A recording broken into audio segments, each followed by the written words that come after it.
Welcome everyone to Comics from the Multiverse, episode 436. I am Peter, and joining me, as always, is Matt. Hey, what's up? If you're hearing this, that means you survived Krampus knock, and he didn't take you to hell, so that's good. You know, you're not on the naughty list. Of course, if you're listening to this, you're not on the naughty list. Yes, welcome everyone. It's a DC Comics podcast. We get together about this week's DC books. Coming up on this week's show, we have Absolute Superman issue 2, Batman 155, Action Comics 1078, Batgirl issue 2, Birds of Prey 16, GSA issue 2, Shazam 18, Poison Ivy 28, Two-Face issue 1, and Batman Santa Claus Selenite Returns issue 2 to round things out. So that's what's coming up on this week's show. It's a lot. It's a reasonable amount. Next week's a bit quieter. You'll be happy to hear. Next week's a little bit shorter in terms of books, which is why I'll be doing 2 Patreon books next week. So I'll have the same amount again, pretty much, but still, whatever. Which would mean that should line up with the Batman and the Outsiders, right? Yeah, I'll be doing Outsiders next week. Yeah. Yeah. Okay. I like story time with Batman and the Outsiders. Okay. It's fun to hear from that era. You know what I mean? Sure. Yeah. So yeah, that's what's coming up on the show. A lot of books, but mostly good books. So I'm not going to be too mad about it. So we'll get into everything in a bit. But Matt, how was your wintry week? Very, very busy. I don't like it. I just, the place in which I work likes to, as soon as winter starts, things start happening. And it's more work for me, and I don't like it. So, yeah, it doesn't leave me with a lot of time. I'm also working the early shift, so I have to get up earlier. Not fun. But yeah, so I've been differing degrees of tired, which is not fun, but I'm alive, which I mean, you can't kill me. But I did watch Smile 2 this week, so I don't know if you've seen that one yet. No. But I was pleasantly surprised. I think it's better than the first. And I know you weren't a big fan of the first. So, I'll take that for what it's worth. Yeah, I mean, the bar's low. Like, the bar's very low, but, I mean, but we'll see. I don't know, I'll be seeing it sometime in, like, January, February time, so it won't be too long. It was, I went in with lower expectations because a lot of people were talking about how good it was, and I was like, okay, whatever. And then, it does one of those sequel things where it takes the concept and it expands it in a much more fun way than the first. It's not just people mugging at the camera creepily and full of jump scares that get ruined in the trailer. There's a lot more surprises. And the actress whose name I'm drawing a blank on, Naomi Scott, yeah. Yes, very, very good. Very, very good. So yeah, me and the wife sitting there eating dinner, watching it, gave us a couple jumps and startles, which is always fun. So I love when horror can be communal in that way. It's not the same when I'm sitting by myself watching a horror movie and getting scared. It's more fun when you have someone else. But yeah. Yeah. Well, I was at the dentist again this week. Oh no! Talk about Smile. Yeah. Well, I mean, I knew I was going again because it was like 2 appointments per set at the same time. But it was what it was. I'm back again in February, so whatever. But work has been done.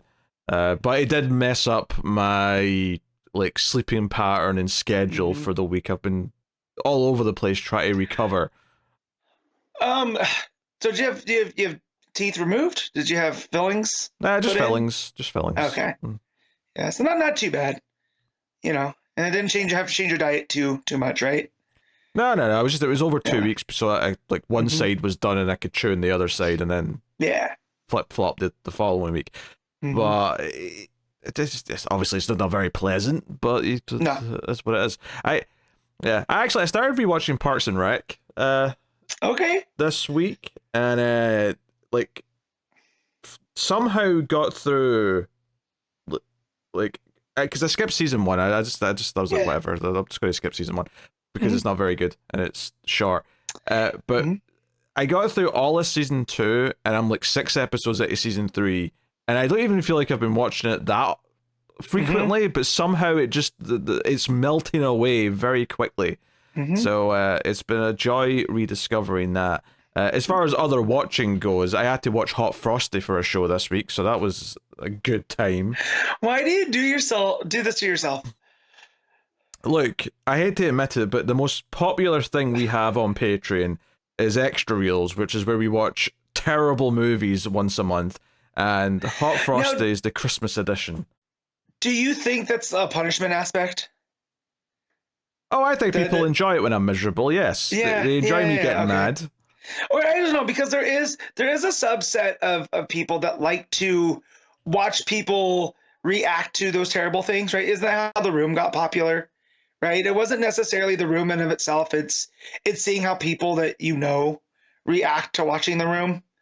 And so yeah, when you said it was the most popular thing over there, I was like, it can't be that popular to watch something bad. It has to be that they like watching Pete be miserable. Oh, for sure. But I mean, it's the one bit of Patreon content that every so often says, "Oh, when's the next episode of that? When's that coming?" They did. All right, fine, have it. Lacey Shaber's trying to bang a snowman. Have your episode. So, was Frosty hot though?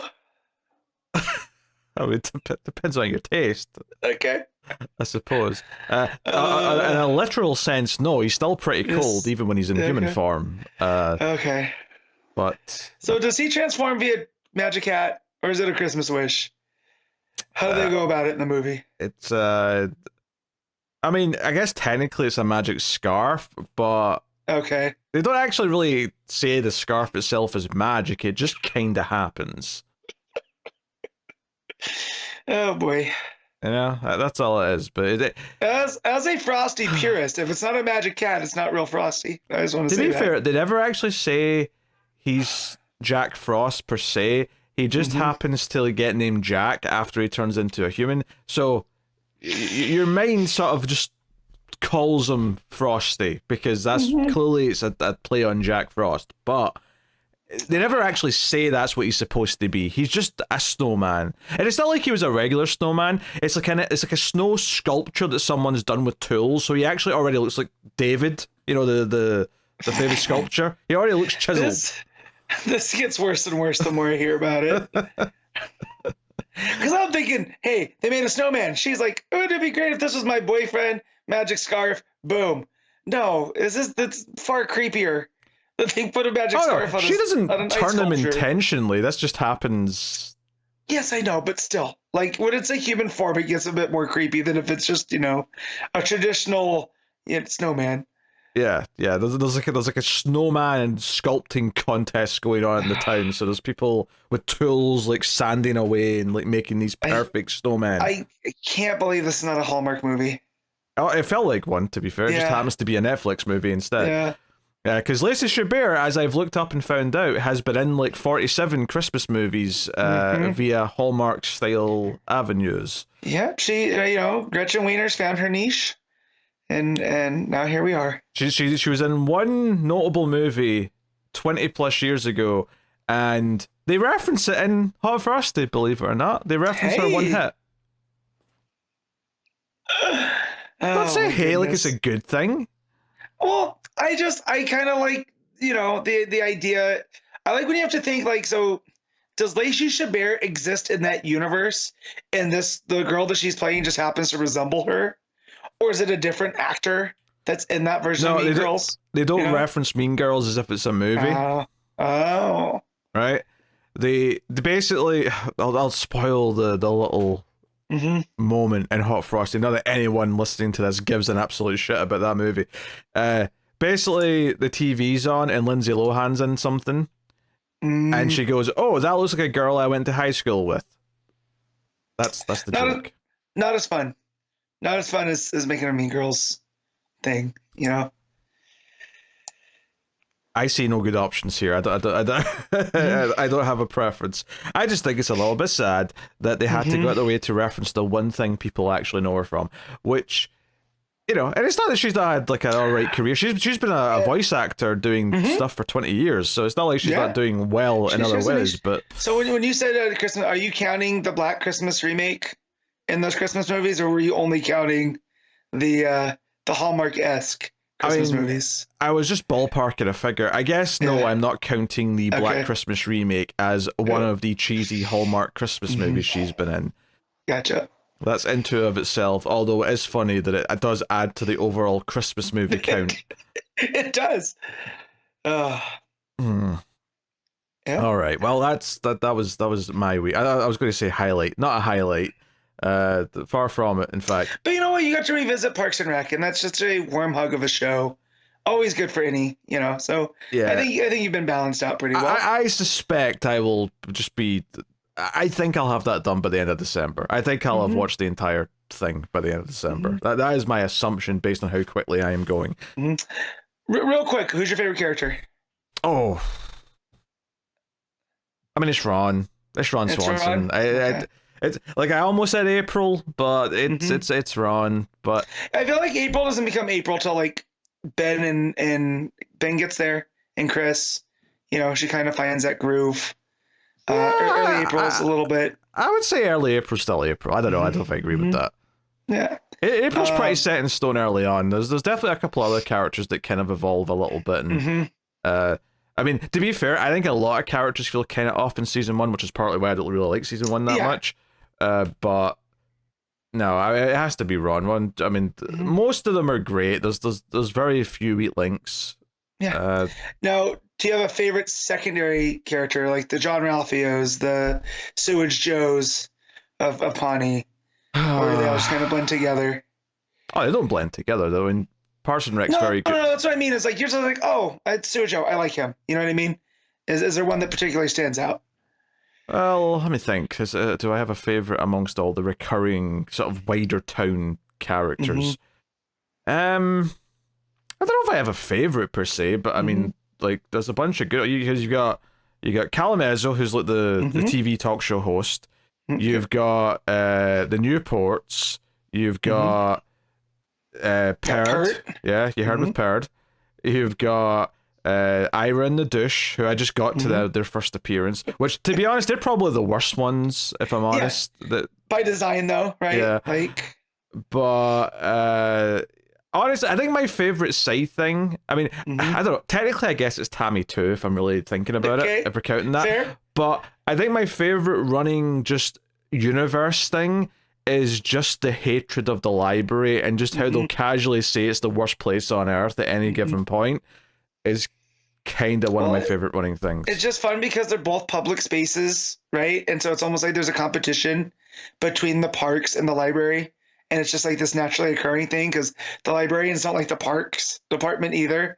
So it's mutual and it's just a fun little piece. Yeah. So no, having a good time with that. I definitely took it easier on movies this week though. I've been kind of partly because I've been watching Parks and Rec, but I just I was going pretty hard on the movies for a few weeks, so I kind of cooled it off a little bit this past week. But hey, all right, let's get into the business, shall we? So the Kindle rankings, formerly known as the Comixology Top 10. Let's see where things have lined up as of recording time. Matt, do you have a guess for what number 1 is? I'm gonna guess right off the hip, Absolute Superman. That is correct. It's boring, but you got it right immediately. But that is what number 1 is. Marvel do have a lot of books this week, though, as you'll see here as we go through the rest of them. Number 2 is Ultimates issue 7. Number 3 is X-Men. Number 4 is Batman. 5 is Avengers. 6 is JSA. 7 is Action Comics. 8 is X-Force. 9 is Wolverine. And 10 is NYX. Good lord, it's a lot of X books. So it's a lot of X books.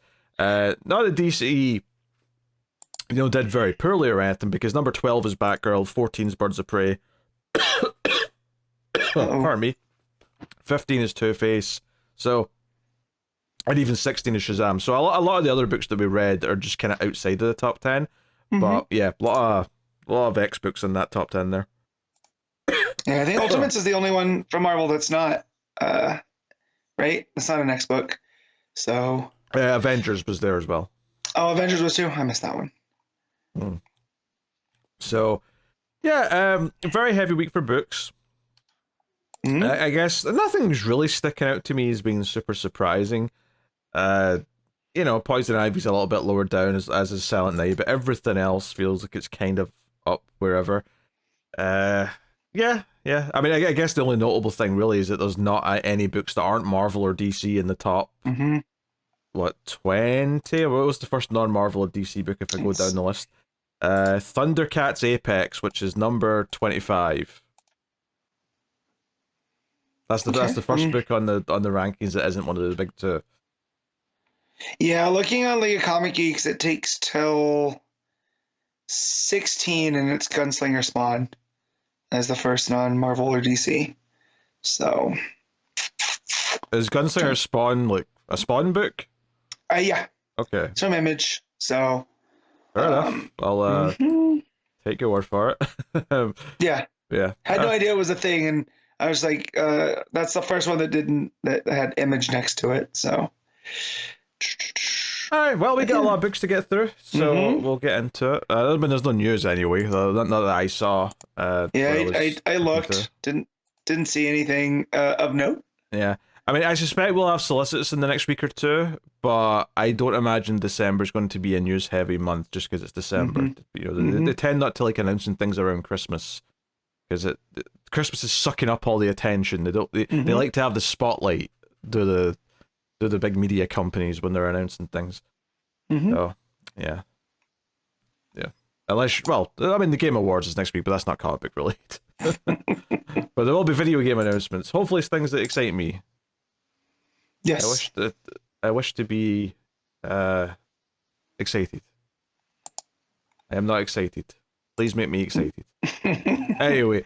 Yes, comic books, let's get into it. Absolute Superman issue 2, Jason Aaron writing with Rafa Sandoval on the art.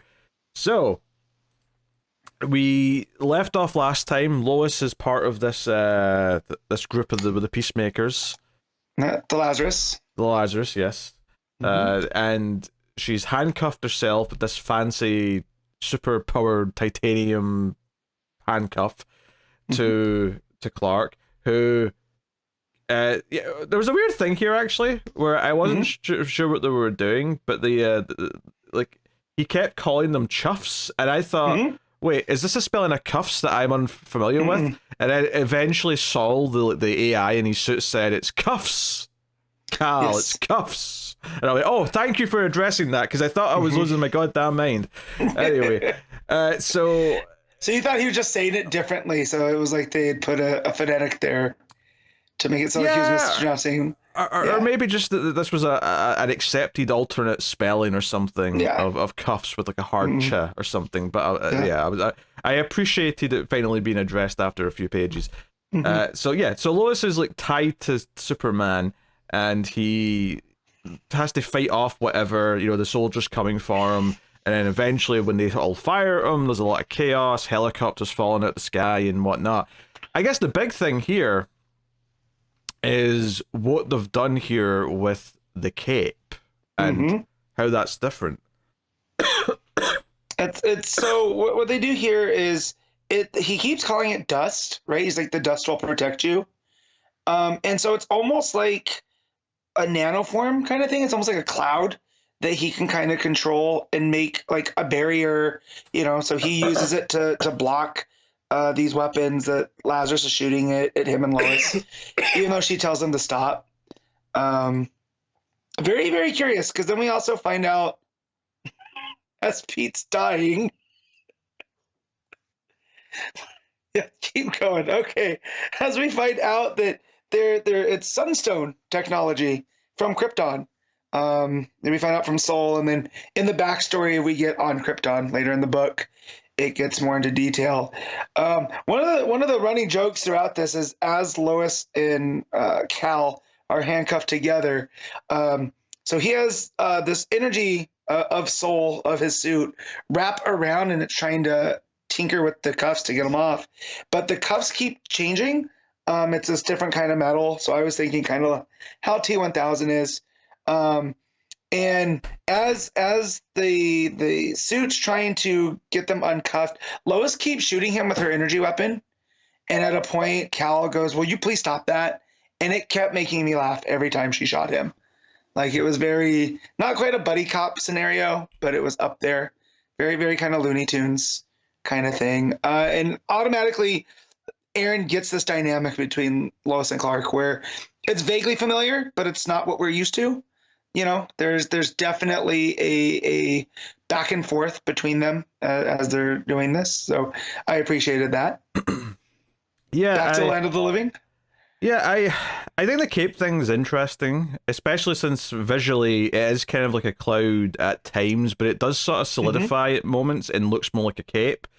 Yep. It's they already sort of shook up the the typical Superman thing with having this voice coming from the suit, so it already feels wildly different. But the cape especially feels like a completely flip on what we're normally used to. It feels a lot more sci-fi and a lot more a lot more alien. A lot more alien, you know? Yeah, that's a good way to put it. Yeah, because it's this amorphous thing that's constantly changing, and there's this really fun panel where he's carrying Lois after, when was it? They get shot out of the sky by the tanks, and they land in front of this old church, and he's walking forward into the foreground carrying her. And just the way that the cape comes up, it looks very, very traditionally Superman, right? But yeah, a lot of fun imagery that can happen with this thing. Yeah, a lot of the art here is quite good. The cape feels so different to what we normally used to see with Superman. The idea that it's like Lois when she's dragged up into the sky when he takes off, like she's kind of like almost like just kind of like engulfed with it. Like she's like kind of like covered in this red mist almost that's around her. But then there's times though when it kind of like when the missiles are coming after them and the cape kind of naturally forms around them in like a protective. It looks more like a cape at this point, even though it's still a little bit like particle looking. But it does sort of come around like a cape would if you were sort of using it to shield yourself. But it also covers Lois. So there's some really fun little touches in the art here. And like you said, yeah, after he lands, after getting knocked down, and he's carrying Lois, it looks probably the most traditional cape like it's looked in the entire issue at that point. So I think visually, if nothing else, it's really playing with what we're used to seeing with Superman, and it stuck out quite a bit. And we get that cool moment too after, you know, so they keep pursuing and come out that the tanks are hella tanks. So, you know, they have rotors and they come up and they start pursuing Lois and Cal. And, you know, of course it starts blowing up this little town he landed in and there's people. So he does the Superman thing of going in to save them. And he comes out carrying these people with Lois, right? Because they're still handcuffed together. And it's, you know, the cape is cradling these people. So it's not just him holding them. The cape also has, has that kind of form. And it's another, you know, it's a new kind of Superman imagery, but it's still playing on the traditional. Yeah, there's some action in here that you skipped over, where he picks up a car and throws it at the helicopter. So there's more sort of big effects and action as that goes down. And yeah, like this Lazarus, you know, don't seem to care about the collateral damage. At one point, like they even say, "Oh, we don't even care if we hit Lois. We don't care that our agent's there. Just fire everything we've got at him." That's very much their attitude. And what's interesting is we get towards the end, right around that imagery of when, there's innocent civilians in danger here, and he goes to rescue them, and even Lois is carrying a kid as they're walking out of the fire. Yeah. When that happens, the narration, which is clearly a piece of writing, or it turns out to be her like report to her superiors afterwards, but like that starts to come in, and she starts describing them. A couple things stick out to me is one, she does confirm that it's not all just the suit that's doing stuff, that he himself does seem to be enhanced in some way. Now, how much of like what he's doing is physically Superman here, and how much of it is the suit being some sort of fancy super suit, I suspect that's something we're going to define as time goes on, and we'll understand better what's the suit doing and what, because it feels like the cape is probably more to do with the suit or its own thing, as opposed to he's controlling it with his mind, or you know, it's coming from his body. I don't expect that, just based on what they've shown here. But yeah, he probably is stronger. He probably is whatever. My question is here though, did he fly in this issue? Because obviously he takes off, but when Lois is talking about it after, she refers to it as a long jump. So I'm not sure yet if we've confirmed that he can fly. Which is a single bound, right? Playing with the Superman. Yeah, it's the classic leap in a single bound stuff, and stuff. So yeah, so maybe he doesn't. So maybe he can fly, right? through the use of the cape and the energy, but here he expelled so much because before this all started, he was still charging. I mean, I think you're even making it too complicated. I think it might be as simple as he can't fly yet. It's something that's going to happen during the course of the story. Is he'll like unlock that power or realize that he can do it. Mm-hmm. You know, I see that as a big moment they can maybe play with. Is the moment that he realizes he can actually just fly. Because we do also get the cold breath, the frost breath here at the end as well. So we do know that there is some of the typical Kryptonian physiology at play here.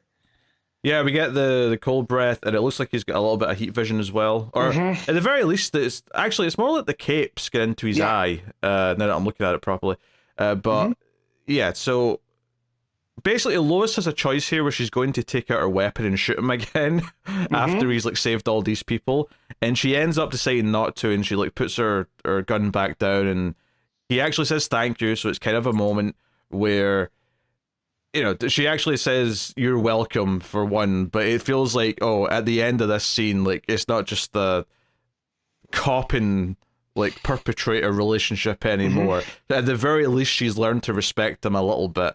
But he does kind of drop a couple of things that gets her thinking. Like, for example, he refers to like this planet at one point, which gets her asking about, wait, what's your planet then? Is this not your planet? And just as he's about to maybe go into it a little bit more at the end, the cape is able to release the cuffs, and so he takes off again. Is he flying? Is he just jumping away? We don't really know yet, but I did like that panel though, both of him taking off, but also at the bottom of her just looking up as the helicopters are coming in behind her, because this is her world. She's from this world with this team, and clearly the seeds have already been planted that she's going to start sympathizing with Superman and not be, you know, believing in what the company motto is or whatever anymore. And on you go. Well, because that's her report, right? So that's what I like that Erin does here, is that we get introduced to Lois as the writer here, in that that she starts writing her report through this Lazarus AI, right? She's calling it the Brainiac, and this is how we're getting her point of view as this action sequence is unfurling. And so she already gets it where she's starting to kind of doubt, not necessarily the mission, but like there is something more to him, right? That she saw there was other things, that he was taking care not to hurt random people and stuff, you know, so he's not maybe as much of a threat as they thought he was before. Well, you say they, but it's not they, it's just her, because it's her, because she specifically says, she says certain things, and then the Brainiac AI that she's like sort of reporting into kind of reads what she says incorrectly, and sort of says, because he's like, oh, on a scale of 1 to 10, how much of a threat is he? And she sort of describes, something, and it's clearly not meant to make him sound intimidating. And the Brainiac AI just goes, oh, he's an 8. Noted. It's like, that's not what I said. I did not say he's an 8-level threat. So she kind of like decides to go and actually write a traditional report, and it makes a big deal here that she hates writing reports, but at the end of writing this, she actually says she feels good, and it's almost like she's never written a news article before, and this is kind of like the birth of that part of her character in a weird way, where she appreciated like writing the truth, and I think especially this idea that there's an AI, whether or not it's actually an AI or it's whatever, but like messing things up and misinterpreting things, the idea of like going back to the traditional way of writing to get the truth out, and the idea that here it's not so much about this lifelong attempts to be a journalist and that being something that's in her, but more that at a certain point she has this realization that just writing the truth and trying to expose what the reality is something that appeals to her, as opposed to it being sort of tied to just a job that she always wanted in the first place. This is kind of like, it's being born out of the situation she's in, rather than just a traditional Lois Lane story. So I mean, this was good stuff again. It was kind of, I mean, most of it's action, but it's really good action because it's all the first interactions between Superman and Lois. It shows him try to save her, but it kept it interesting, not just because the art was great and not just because it was doing really interesting things with the pacing and sequencing, but just for the fact that so much of it was new stuff. It's like, okay, what is this cape? How does it work? And we get a new flavor of it, like with each passing page of this is how it functions, this is how it can be used, and there's still questions to be asked. Yeah, the Sunstone thing's brought up, and we know that's technology from Krypton, or a resource from Krypton at the very least, but yeah, and we get a bit more of the flashbacks, a little bit at the start, but a lot at the end with basically Clark gets into trouble because he actually tried to interpret history on his own rather than just taking from the textbooks, and his teacher wasn't particularly fond of that. And I liked how that paralleled Lois, right? Questioning the Brainiac AI there at the end, is that they seem to be having the same kind of reaction to this thing. And it also kind of parallels the fate of Krypton with maybe the fate of Earth, right? If things keep going that way with Brainiac and whatever. So I did like that. And it also shows that Clark already has this, well, keep saying Clark, we don't know about the Kents, right? But Cal, we see that he does have his parents' spirit. Yeah, we right now legitimately do not know what age Clark is when he gets to Earth. We do not know. He could have he might have aged in the journey. Like, so he could have been like 20 by the time he arrived on Earth in this universe. Yeah. We don't know. Because it says at the beginning, Krypton, the Red Land, 6 years ago. So is that 6 years to Clark? Is that 6 years of Krypton? Is that 6 Earth years? Like, we don't know. But for the sake of this part of the story, it was 6 years, you know.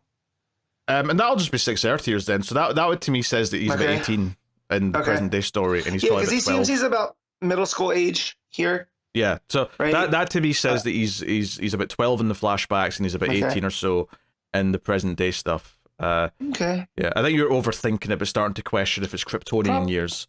Well, I'm just saying because of the flashback and whatnot, right? Well, yeah, but that information is not in universe. That information is something the writer's telling us so that we can understand. That's correct. Definitely overthinking. But yeah, no, just it drives home the point that he's like his parents, right? He's his parents' son. Is that, you know, they were constantly questioning things. Now he's questioning, right? And yeah, so I liked all that type of stuff.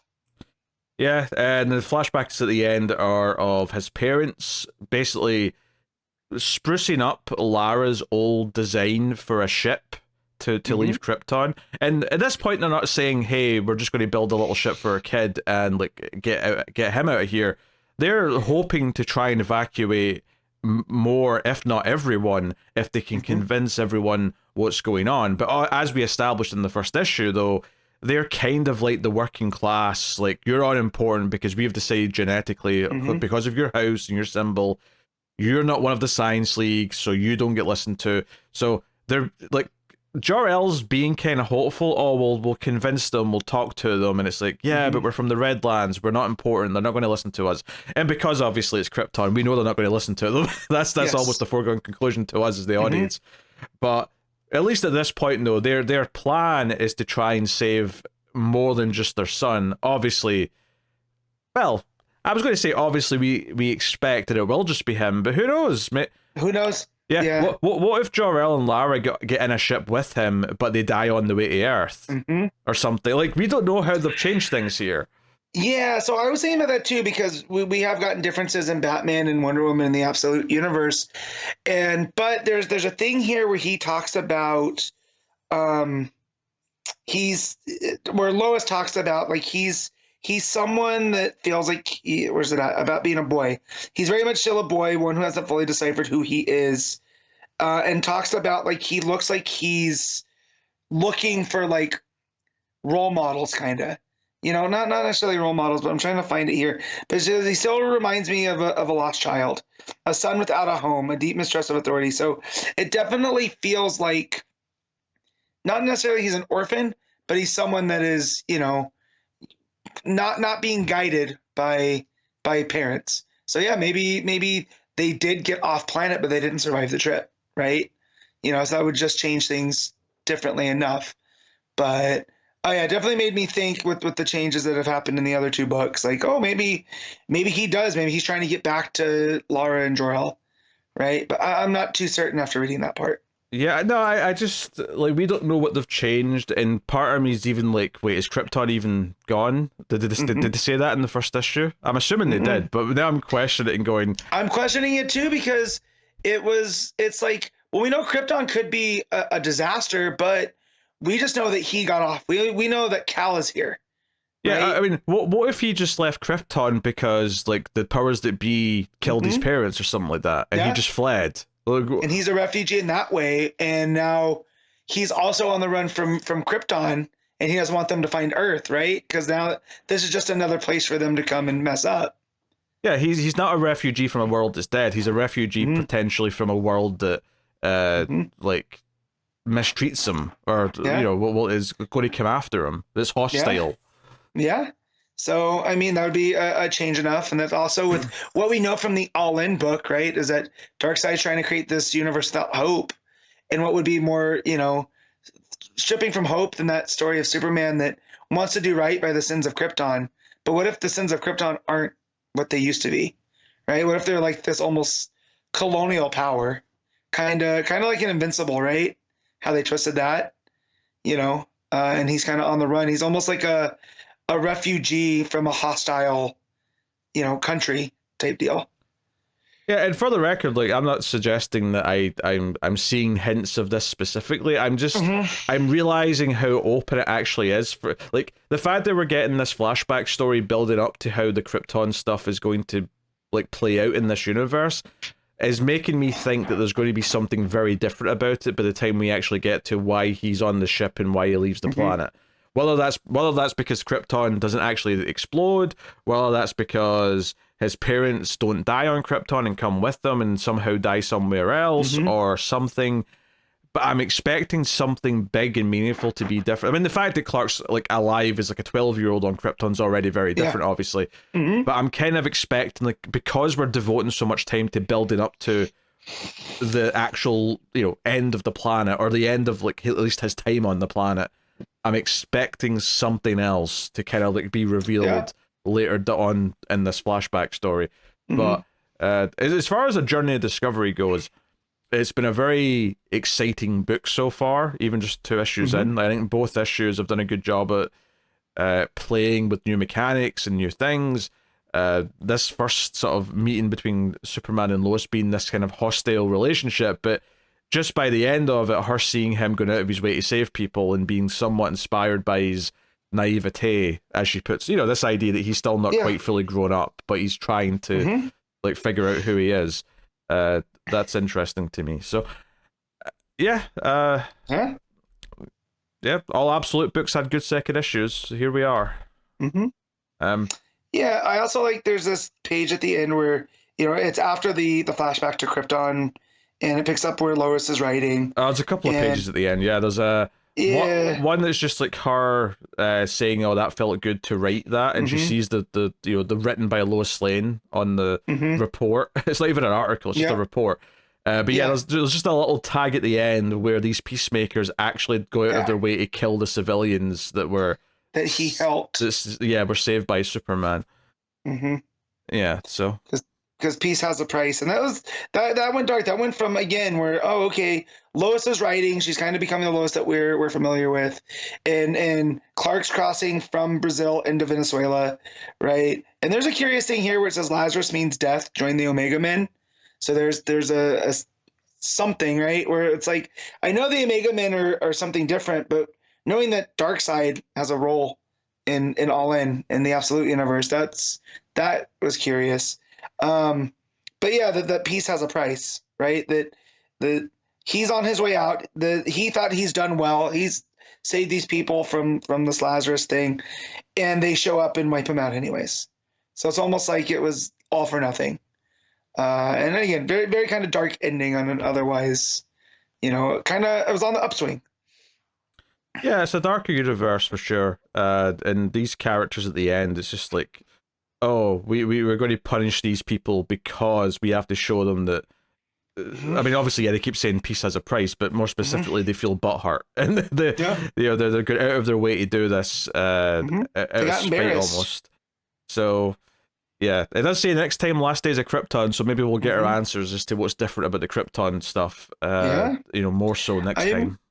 So this one, I came into this because it's Jason Aaron, like a lot more excited than some of the other ones. And so far through 2 issues, this is kind of what I expected the Absolute Universe to be, with just enough changes. But Aaron seems to be taking the core of Superman as this kind of man of the people, kind of traditionally what he used to be back in like the 30s. And he's flushing him out that way. And I wasn't expecting that aspect, right? I was expecting a different kind of Superman, a kind of more darker, sci-fi driven Superman. But him becoming this, again, man of the people, traveling, from place to place where they need help, the kind of rogue hero, I really like. Yeah, and because it's not so much that he's made Superman darker, he's just made the world that Superman's in a bit darker. Yeah. But he's also made Superman a little bit more lost, because I don't think he has the Kents. Like, if I was to guess right now, I would say he's not had Martha and Jonathan Kent. Maybe he'll meet them later. Maybe that'll be something that happens down the line. Don't forget, in the first issue, we did get that quick cutaway to the Kent house, and it had a big hole in the roof. That's right. So, yeah. In fact, maybe him landing killed them. Like, he landed in the house and they died. But this is also a older Clark, right? That when he arrives, he's already going to be older. So what would he have learned anyways? And like, what if this is on his conscience? What if his arrival here hurting people, is still weighing on him? That's why he's kind of going around trying to help things. There's a guilt quality to it, first and foremost, perhaps. Yeah. But so far it's just really good stuff. And then Sandoval's art is it like, again, I keep saying dark, but it's not dark. It plays with these shadows, because the cape and stuff is dark red, right? But then it's offset by whatever that energy that's coming off of him is, off of the suit, where it almost looks like it's like lava hands, for lack of a better term, right? It's playing with that almost as a light source. So anywhere you see the cape and that energy projection, it seems to lighten up everything around it. So again, it's almost Superman bringing light into a dark realm, and just everything with the colors and the art, it's really hitting. Yeah, and it's worth mentioning as well, you can see it because he kind of gets naked at one point when the cape's kind of like fixing him up or charging him or whatever it is. You can actually see that the suit forms around him out of this sort of like sun energy. You can sort of see it going up his arm as if it's like, nanobots are building it. So his suit is very different from what traditional Superman's outfit is. So no, really interesting discovery process so far. Yeah. On this one, it's been very compelling to read up until this point. Matt, what are you giving Absolute Superman issue 2? I'm gonna give this a 9. Yeah, I mean, it's hard to argue with that much. I think I might just bump it down slightly to 8.5, just because I think the first issue was just that bit tighter in its structure. But I mean, this was very thrilling to read, and the first steps of the Superman and Lois relationship were well done, but for the most part though, it was really the excitement of seeing like how the cape functions and all the action that comes with that, with being shot out of the sky and the throwing of the cars and whatnot. So really solid stuff. So all right. Batman 155, legacy number 920, Chip Zdarsky writing with Jorge Fornes on the art. So a bit of an art change here. Look, I'm never going to be mad at Fornes art. Oh, ever. Of course not. Of course. Ever. Yeah. Do I want it tied to a soap opera, though? I don't think I do. Well, before we even get to anything else, for some reason on the cover, Batman's fighting a bunch of people in Court Owl's masks, and there's absolutely nothing in the issue that is even remotely like this. There's a distinct lack of Court Owls in this issue. Yeah. So you sounded quite negative there, and yes, I kind of get where you're coming from, but I think this is easily Zdarsky's best arc on this book. Look, I'm not saying necessarily that soap opera is bad, right? The type of content, so like when I think of Fornes art, right, I'm thinking it's like dark and noir and moody, right? And it's the books that we've had Fornes art in, it matches. I don't think the art here matches the tone that Zdarsky's using. because this is very kind of silly soap opera-y elements of Batman, and it's not necessarily bad. I just like, I don't know, man. I think I disagree that that's what the tone's supposed to be. I think you're seeing that there's an affair plot going on and just immediately jumping to soap opera. I don't think that's the tone that the book's supposed to have. Man, I don't know, because it feels like when we get to the reveal of Gordon and all that stuff, it feels like a soap opera. And then when we get to the Riddler thing with the brother, this lost brother that no one has seen, feels like a soap opera. Like, and again, knowing with Zdarsky, I feel like that is what the intended tone's supposed to feel like, and I don't necessarily think he manages it effectively. I don't know what you mean by that. What do you mean, knowing Zdarsky, you think that's what the tone's meant to be? So like, the book was silly early on with the, like, we would complain about the because Batman of it, right? He survives the fall from space, and then we did the whole go through the different multiverse type stuff, and there's always kind of a campy tone to it. So maybe campy's the word that I'm looking for, right? That I would expect from Zdarsky. And here I don't know, it didn't, none of the story stuff landed with me. I just don't think, because to me the tone of this arc has been so different from the rest of the arcs that he's done that I can't compare them. It almost feels like a different writer at points. Now that's not to say that I like everything here, because the Captain Star, or whatever his stupid name is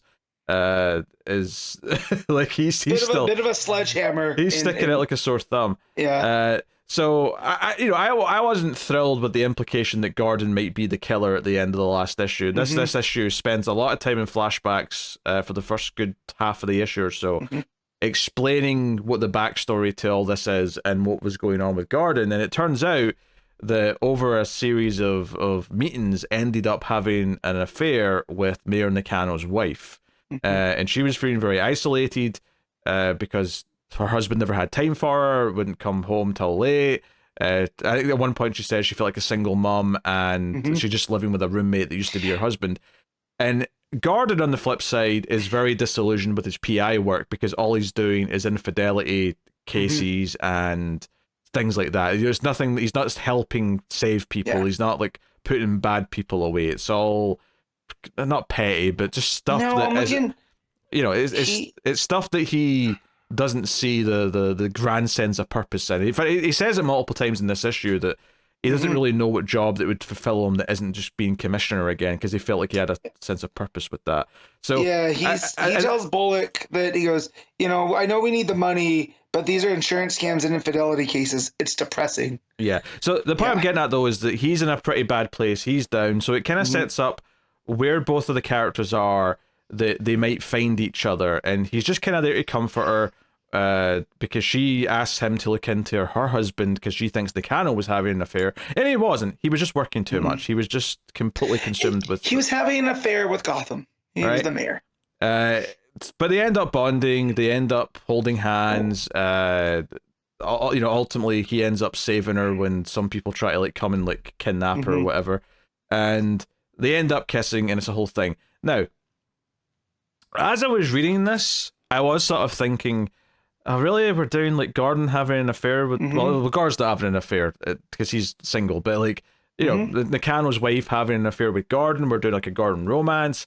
Do I like that as an idea? And I'm not actually sure I do like it in concept necessarily, but I will say, at the very least, this felt like an actual swing to me. It felt like, oh, we're actually taking a character and doing something with them that isn't just, oh, we're going to do a bunch of nostalgia trip and weird Zoo and R bullshit. This, because while this is doing flashbacks, this isn't a retcon. This is actually doing something new with a character. Yes, obviously Gordon has had affair stories back in year one and stuff like that in the past, but this felt like it was actually trying to move a character forward. So I at the very least appreciated that. I can understand what the attempt here is, and that they're doing something different with it. And I do think the investigation side of it is quite interesting. The other part that I do find quite interesting, because ultimately about halfway or so through the issue, we're in present day, we're in the interrogation room, and Bullock's been hearing all this story from Gordon, like the backstory to the affair and everything, and the fact that he was there with Nakano right before Nakano died, and it leaves it kind of ambiguous as to whether or not Gordon actually killed him. That's some of my favorite art in the thing. It goes with him drawing his weapon, right? And then it kind of fades to black, but it leaves Gordon's glasses in red.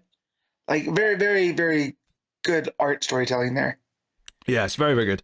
And what I did like, though, is this idea that Batman, when he speaks to Bullock, and Bullock's like, hey, there's a lot of compelling evidence. I don't really want to believe it, but like, it seems like it could be him that did it. And Batman's like, no, it wasn't him. He didn't do it, and I'm going to prove it. But we actually get this nightmare scene in the very next page where Batman has this nightmare where he walks in and he's what he thinks is his parents having sex as a child, but it's actually his dad with another woman. And then he sees Gordon covered in blood. And I actually really liked this scene because it was basically this idea of Batman terrified that the two men that he actually has as role models, that he sees as upstanding men, are actually guilty of doing bad things. So the idea that his dad, I mean, again, this never like really necessarily happened or whatever, but the idea of him thinking about his dad having an affair and then seeing Gordon covered in blood and that he's like, wait, am I the only good man? Is no one living up to my sense of ideals? And then seeing him feel kind of tortured by that at the back computer where he's sitting there in shadow and not knowing what to do. I thought, oh, this is actually an interesting thing to challenge Batman with, is the idea that the people he believes in end up going down in his estimation, and like the threat of that. Now, admittedly, the part that I'm the least interested in is the the potential long lost brother coming for the money. It could go somewhere interesting, but right now I don't have really much to go on other than just, oh, we're doing this. No, and again, the Fornes art there when it does get to Riddler and that whole thing with the Enigma tech, and it goes from like the dark kind of grimy stuff that we're used to with Fornes and a lot of the shadows and the street level to like Enigma being in this high rise, and the colors are brighter. Everything's kind of got this twinge of green to it, and it kind of changes the mood of the book a little bit. So I thought that was a nice breakup from when I was reading, that we get to that aspect. I think one of the reasons why I think this arc is working so well is that it just feels so much more confident. It feels like he's setting up a lot of supporting characters that are going to feed into his story in one way or another. I think everything feels a lot more put together than the previous arcs did. But I mean, tastes may vary and whatnot, but I think I am liking this a lot more than his previous arc. I'm not dreading reading this as much as I was for the last several months. But Batman goes back to the scene of the crime to investigate and try and figure out if Gordon did it or not. And he finds like a piece of evidence, a bit of plastic, that ends up being quite important, because he goes to Gordon in the interrogation room at the station and presents him with evidence that shows Gordon leaving the scene of the crime with a bag seemingly covered in blood with maybe like the murder weapon and whatever. And he's like, you did this. But then it takes a bit of a turn where Gordon's like, oh, did I do it? I did it, didn't I? And he's like, he basically says that he doesn't remember. He just kind of blacked out. And then Batman has the realization as things are like going, because the alarms in the station start going off and everything else. And he examines the glasses, because the big thing here is that like the plastic that he found doesn't quite like fit the glasses that he's wearing. What happened to them? And it turns out there's Mad Hatter tech in the glasses. So yes, Gordon technically pulled the trigger, but it seems like he was being controlled with Mad Hatter technology. It was mind control. So Gordon's somewhat off the hook. I thought that was a reveal that made some sense based on Batman lore. It works. If I remember, they did bring up Hatter. It might be that I'm reading too many Batman stuff, but I remember Hatter being brought up earlier in the arc, I think by Riddler, right? So again, that was also a bit of a payoff here. But I do like how Batman, when he goes to present this, right, he talks about, it's like, yeah, all the cameras didn't get anything, but there were reflections, right? And it's in the reflection that he sees it. So it's that attention to detail that also pairs with the the glasses and that little piece, and that's how he discovers the tech. How do you say his last name? Is it Jervis Tech? Yeah, Tech. Okay. His they find his technology in there too. So little fun piece of detective work there. But notably also a question mark, because Riddler can't help but brand that he's the one that's done this. And like Batman realizes that there's like a hidden T in Enigma Tech, so it's actually Enigma Tech. Yep. So yeah, basically the alarms all go off because Vandal Savage doesn't like Batman, and when he finds out he's in his police station, sends all the cops after him. Yeah, like I kind of like this issue. I'm kind of surprised to say it, because I wasn't expecting to, because I kind of like the first two issues, but you know, I did say last time that I don't know how I feel about this direction it's taken at the end, but it does feel like a pretty solid like Batman story that's maybe a bit more focused on the character dynamics and the detective work than it is the big bombastic there's a killer robot and like the inner mind is like, you know, Zur-En-Arrh is like coming to fight him and all that. That went on for far too long for a start, but this feels like a pretty decent Riddler story with apparently a bit of Mad Hatter stuff thrown in there. And I always like having Gordon get a bit of character development and actually getting to advance his, you know, like who he is a bit. Yeah. That's kind of nice. So, no, very, I don't know. I think it worked for me. I never once really felt like, I get why you're saying soap opera, because yes, if you just say what it's doing out loud, oh, there's an affair and there's like a long lost brother who's come out of the, but I'm not expecting the long lost brother to be a brother. You know, I was expecting, I don't know what I'm expecting, but I'm waiting for it to be a Riddler play of some kind, right? Because it's part of the gimmick for him to take over the shares in Wayne Tech. Well, yeah, because he says he's not just going to merge the companies, he's going to acquire the company, and the lady from Wayne Enterprises is like, what? Yeah, you know, so yeah. So it was just, again, it was a bit campy in those elements. So, you know, but it was fine. Like, it didn't upset me. I didn't want to, like, I don't want to give up like I've had with Zdarsky in the past. And let's not discount the fact that Fornes is probably enhancing this quite a bit for me. Like, yeah, the art is by far the best part of this issue. Yeah, I mean the tone has helped so much, and the fact that Fornes is so good at just regular scenes, and by regular scenes I mean not action scenes. I'm talking about scenes where it's more character drama, it's moments of tension, it's moments of, you know, all the stuff in the Gordon flashbacks. It's basically two people falling for each other, and the awkward silences that lead to them bonding and talking about like their troubled lives and where they are and all that. All that stuff is enhanced so much by Fornes, given it so much weight, that I found myself getting drawn into it well enough, despite the fact that, you know, on paper, if you'd said, oh, this issue is going to be about how Gordon was having a romance with Nakano's wife, on paper that doesn't sound that compelling. Yeah. But I didn't hate it as I was reading it, I have to be honest. Yeah, well, and Fornes gets the body language down there too, right? Where you don't really notice they're holding hands at first when they're walking through the park before he saves her. Yeah, because that's before the kiss, that's before they sort of confirm that this is a thing. But it's right there, you know what I mean? If you pay attention. So yeah, just Fornes on the art, and then I think from a writing point of view, it also does enough to make you realize why they're falling for each other. Like Gordon has just went out of his way to save her. He's put his life on the line to make sure she's safe when her own husband can't even like make time to come home for her. Or the kid. So he's putting in more effort than her own husband is. So clearly you can see why she'd be attracted to that. And she's also giving him this sense of purpose, like someone worth saving, effectively, when he's feeling like he's lost his purpose a little bit.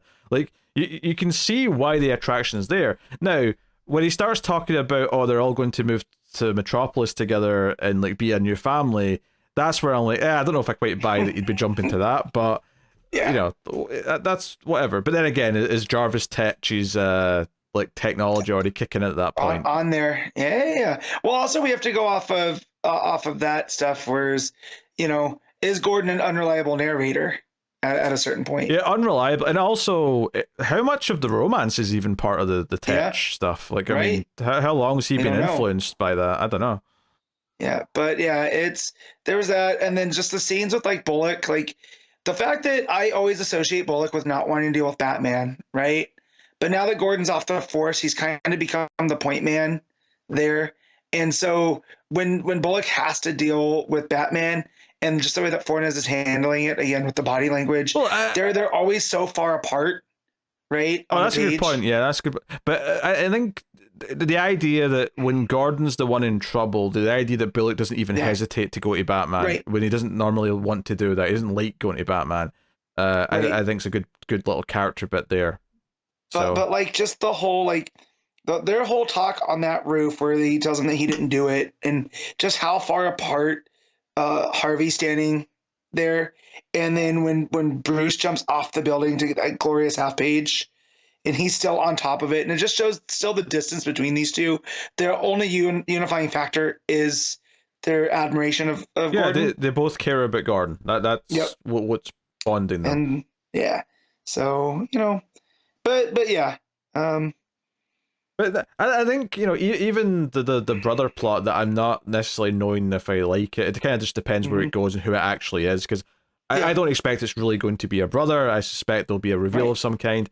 Yeah. But I do feel like it's a well-constructed arc in that it's a running plot thread that I'm remembering very easily. And it feels like it's dancing between its A plots and its B plots really well. It feels like a well-put-together, crafted story in a way that I didn't think his last several arcs in Batman were.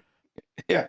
So and that's fair too. I just kind of the campier tone rearing its head for me coming around. I was just like, but then being offset with the Fornes art and whatever, which again, looking back through it. So I read this early in the week. Reading back through it as we were talking, I was definitely too hard at the beginning, right? But that's because I was drawn in so much with the Fornes art. So it in the moment didn't seem, but going back through and seeing how he's playing with the colors and everything, it does end up matching more than I had originally thought. Yeah.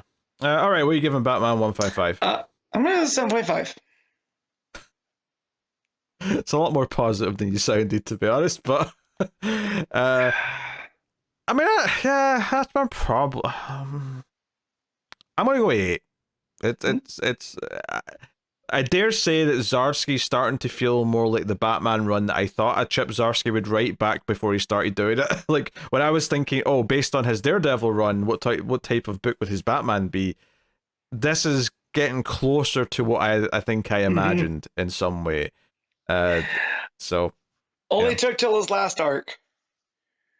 That's right. He's almost off the book. That's so stupid. Oh, that's annoying. Hush 2 is coming. That's right. Hush 2 is upon us. Which, if nothing else, like good or bad, I can't imagine that's going to be boring to talk about. Yeah. So we'll have something. Yeah. All right. Action Comics 1078. Mark Waid, writing with Clayton Henry and Michael Shelfer on the art.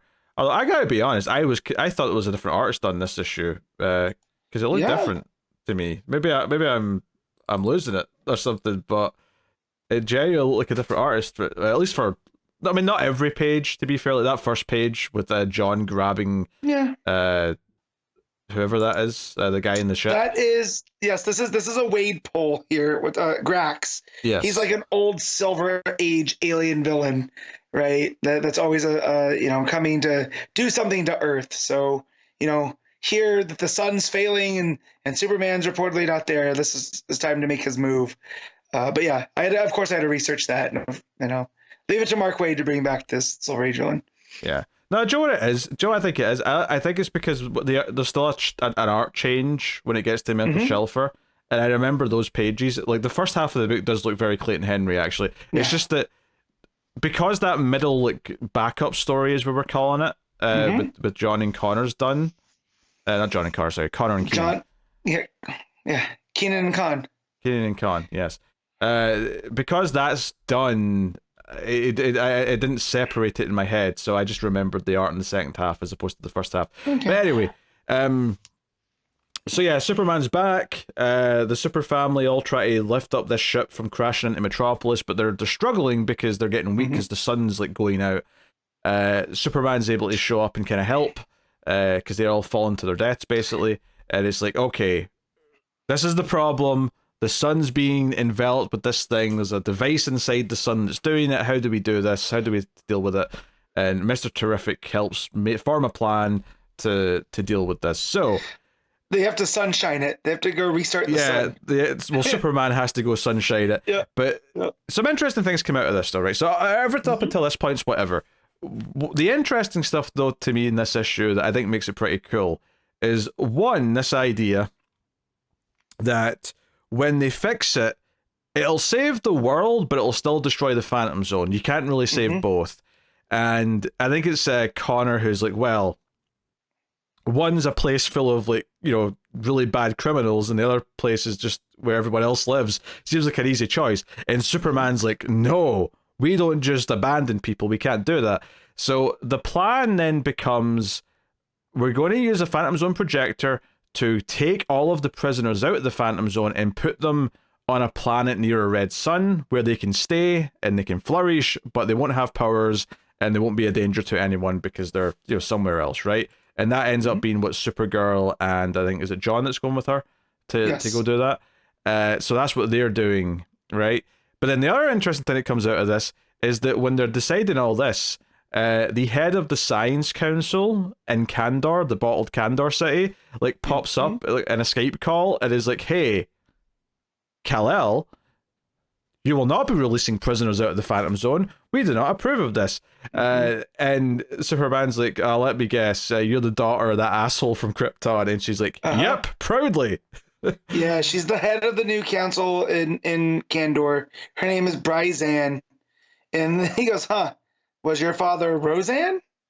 And yeah, so I thought that was a fun little wrinkle too. Don't mess with the Roseanne. I've never even seen that Adam Sandler movie that I'm referencing there, but the Zohan, it popped out of my head when you said his name there. And that their entire discussion here with him, like, he's like, no, like, I'm gonna do what's right by everybody, like, you know, I understand, like, the Phantom Zone is a prison to you, and you guys put these bad people in there, and you don't want them back out. But I have to save people. That's the duty. And then basically, she's like, "No, you know, if you do this, you're going to abandon the access to Krypton." And that's you know, not startles Clark enough that he hesitates. Right? He blinks here. Yeah, I mean, she basically says, look, to let them out of the Phantom Zone, they have to be pardoned, and pardons will only be granted by us. It's basically just like this weird attempt to, like, still feel important, like they still have power. Like, this is, like, we're important because we have built this structure, and we're at the top of that structure. And Superman's like, this does not matter. This is, you know, life and death. I'm going to save everyone because that's who I am. And she basically says, look, we can't stop you, but if you do this, you will not be welcome back in Kandor, and you'll ruin the you know, the House of L's, like, lineage forever, and you'll never be accepted again. You'll be, you know, basically shunned away from your entire like race of people. And I really like the touch that Kara, like, hears this and comes up and kind of tries to, like, comfort him afterwards. The little hand on the back, yeah, right, as they're standing there. Yeah, very good. Yeah. Well, yeah, and even just Clark's response saying, oh, the Earth is my home, Kara. Kandor's just a place I visit. And while he's technically right there, I think it's a bit of copium. He's trying to, like, downplay it so that he's like, we don't have to feel too bad about this. But I don't believe him. Yeah, I don't believe him either. Like, right? And because that is his tie to his birth planet.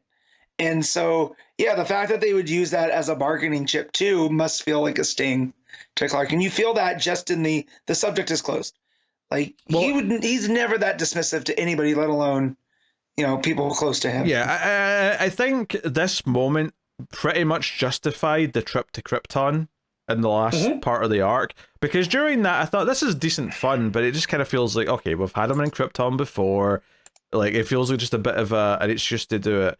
But that entire, like, 3-4 issue time that he spent there and learning about Roseanne and seeing how they treated his father, and now he's been treated that way by his daughter, it kind of feels like, oh, now I have context for this. I have context for him relating that back to how his father was treated on Krypton, and this idea that he will care that his home planet is disowning him, or what's left of it anyway, not obviously not the whole thing. Yeah. You know, like it hits a bit harder here because they took time to set that up. Because Waid actually wrote that story during the time. I was a little bit, I was not mixed on it. It was still enjoyable enough, but it didn't. I don't know what purpose it had, other than just an excuse to do it. Whereas here, it felt like it was actually paying some of it off by, oh no, we have context for who this council is, how they treat people, how they sort of maintain their power, and like the bureaucracy of it, and all that stuff. And like they keep it up the appearance of, no, we're in charge, and the House of L has to answer to us, all that stuff. Yeah.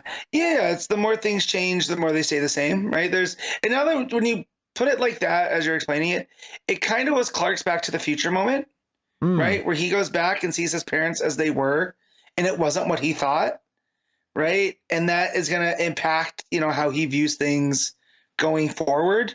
And yeah, but the more things change, the more they stay the same. There's still the Science Council from Krypton trying to dictate how he's going to do things, how the House of L is going to respond. And yeah, no, I like that little tag. Yeah, especially since like, even the prisoners being in the Phantom Zone in the first place was the council's decision that was going against what the inventor's intention was. So it skips to the different artists once we go into space. And I will say, while I think I like the art stylistically a little bit more than Henry's, I will say he makes Kara look like she's about 14 in this art, which obviously is not right. She's maybe like 20 or something like that, but... Especially then down there where there's the thing where she talks about the panel. She talks about candor and how how they treat Clark when he's there, and it makes him kind of uncomfortable. There, she looks like a little kid, and it's very weird. Yeah. So no, I mean they're on their way to this other place. Superman's flying into the sun. They spend a lot of time explaining, like, oh, he's not at full power. The suit they've built him will withstand some of it, and hopefully the sun recharges him enough that he'll be able to withstand it by the time the suit breaks down. Yeah, if not, he's a charcoal briquette. Yeah, pretty much. Nobody. So it's like, okay, that's decent fun. While I think you say Kara kind of explains a bunch of stuff to John about and she's like, hey, I actually really like this part where she points out that he saved Kandor from Brainiac before she arrived on Earth. So that was actually the first time he interacted with other Kryptonians, other than maybe like villains. Like I'm assuming Zod predates the Kandor City stuff. But again, current canon, who knows? But in my head, I feel like he meets Zod first. But whatever. But he meets the city of Kandor before Kara appears, and hearing her kind of explain some of this to John, like John's maybe not heard some of this story because it's maybe a bit more personal and something that Clark doesn't bring up in kind of a natural way. It is interesting. So very much. But yeah, we get Superman, the armor breaking down as he's flying into the sun. He finds the device. Supergirl and John beam the Phantom Zone prisoners. However, they all look shocked, and the big reveal at the end is that instead of all of the villains beaming to this planet near the Red Sun that Supergirl and John have went out to, somehow they, or maybe like the spirit of Aether or whoever's behind this, has redirected them. So all of the evil Kryptonians, all the prisoners, all appear in the middle of the sun where Superman is, meaning they're all supercharged and ready to go be super evil men. And they look pissed. Oh yeah, they look like they're ready for a fight. Yeah. Rough times ahead. Plus, because we also. Yeah, there you go. Well, I was going to talk about Mon-El too, because they're that's literally what I was about to bring up. Okay. There you go. Well, that he's like, I'll be fine. You put me in here to save my life, because Clark is breaking in and out as he's right. That's who he's talking. Yeah, and they're breaking in and out. So I don't know. Is this part of his plan? Is this part of Mon-El's kind of him on that pirate ship? Not necessarily that he went bad or anything, but this is his kind of way to save the Phantom Zone, was to release them. Because he was there. No, I don't think so. I think you're misreading that. I think the Mon-El stuff is more just about the tragedy of like, well, the only thing keeping him alive is the fact that the Phantom Zone suspends his disease. and because the Phantom Zone has to get destroyed now, seemingly, or at the very least, it's going to be purged, because I suspect the Phantom Zone will exist after this happens, but like anyone who's in it when this happens is going to die. So it seems like, you know, like this is the tragic ending of Mon-El potentially. Okay. Although we've got 3 issues left, I suspect Waid might write away for somehow that he'll, you know, make it out.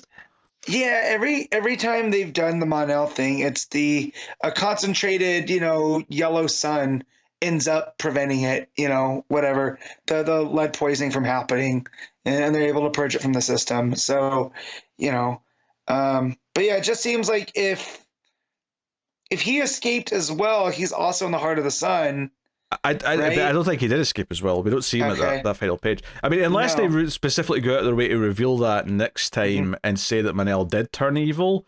I don't think that's what they were trying to get across. No, I don't think that's because the whole brothers till the end thing doesn't scream heel turn to me. I just meant like because he's earned the respect of these people in the Phantom Zone, right? It's like he just didn't want them to perish. You know, he thought they should have a second chance. So was this part of his thing was to get them out regardless, you know? But I don't think because they don't come out though until Supergirl like turns on the Phantom Zone projector thing. So I don't think it. I don't see how that would have anything to do with what Mon-El could do inside the Phantom Zone.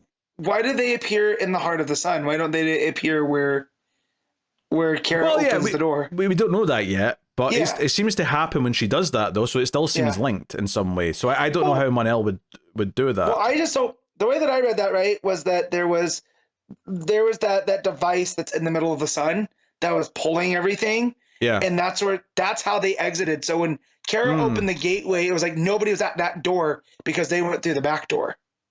You know what I mean? Okay, I can see that.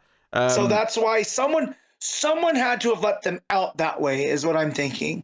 And the only person that it seemed that it would be Mon-El, because he's the only one that seems to, you know, have story significance. That's assuming someone did it, though. What if they just got sucked in because this thing's sucking all the matter in? There may not be a choice that anyone made. That could be too. Yeah, I don't know. I don't know what they're going to do with that, but no, I did love that ending, and especially with the way that Henry draws just the menacing Kryptonians. There's the one that's bald and has the beard. That's wearing it almost looks like a LexCorp uniform, right? The purple with the things. He looks like an angry biker. And I got to that page, I was like, oh man, we're in for it. Yeah, those last couple of pages are back to Henry as well. Basically, when they go back to Superman at the end, it's back to Henry.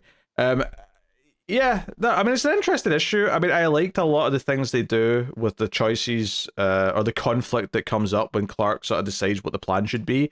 I think that's interesting, and I think the cliffhanger's fun. I will say I'm surprised that we dealt with the sun thing in one issue. I thought this was going to be like what the focus of the rest of the book was going to be, and instead it's now, oh no, all these like Phantom Zone villains are out, and they've all got Superman powers. So how are we going to deal with that now? I'm wondering, do you send them to Crypto, or do you send them to Kandor? And we're like, hey, you wanted to deal with them. They're your problem now. Build a prison, I guess. I don't know. Well, yeah, but if anything, this is just going to make the Kandorian Council feel like they were right. Yeah. Because, like, now they're all out and they've got powers and they're causing a ruckus. Yeah, we told you not to let them out. Yeah. Oh, man.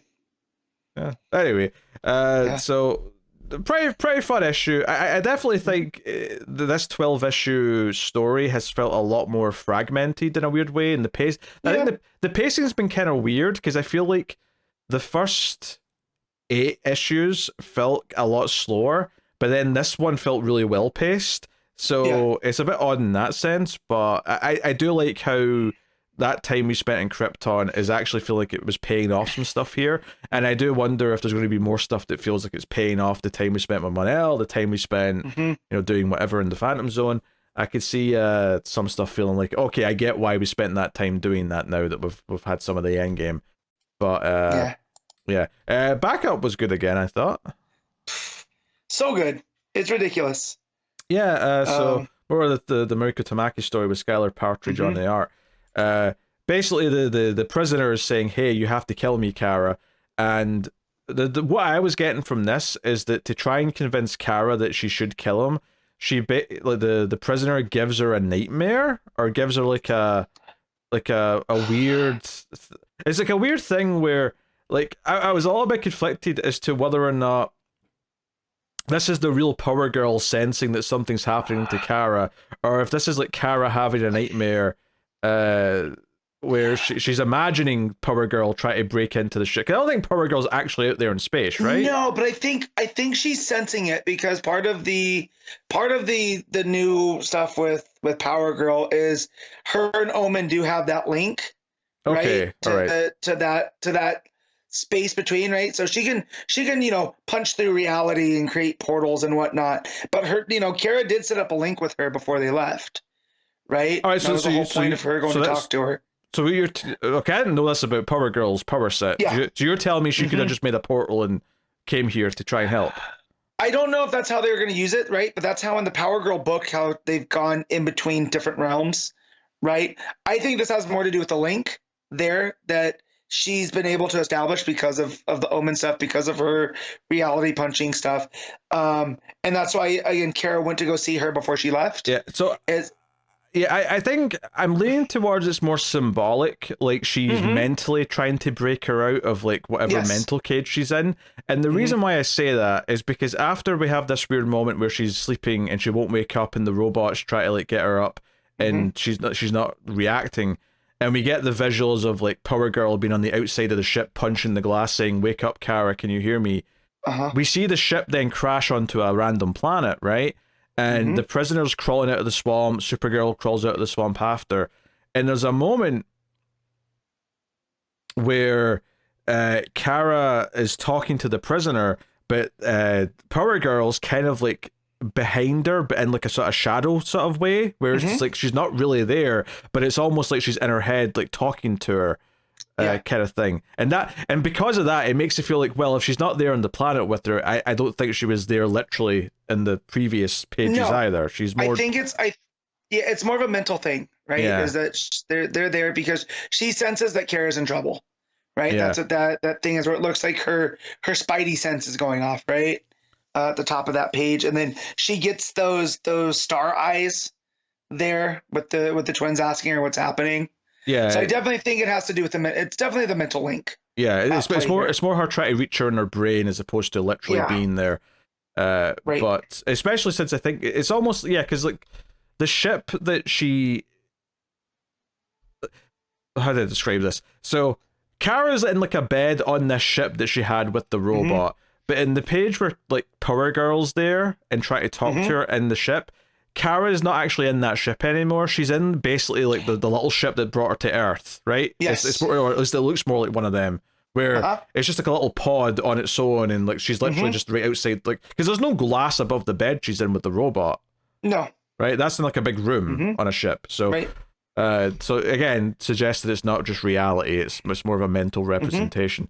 But yeah, the prisoner after they land is like, "Hey, you will be my end, Supergirl," and we see like kind of a vision in the visor, like again, like we've been doing this whole arc where you see like a sort of a visual in the reflection of the glass of their helmet of the future, and Supergirl's like, "There's another way," and you see Power Girl also sort of say in her head, "There is another way," and it's kind of this ominous thing where because all of the dialogue that comes from the prisoner is not speech bubbles.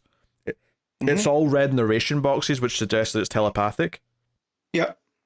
But she says, "It's hopeless. There's no way I can win this fight. I cannot escape him again. More will fall to his wrath.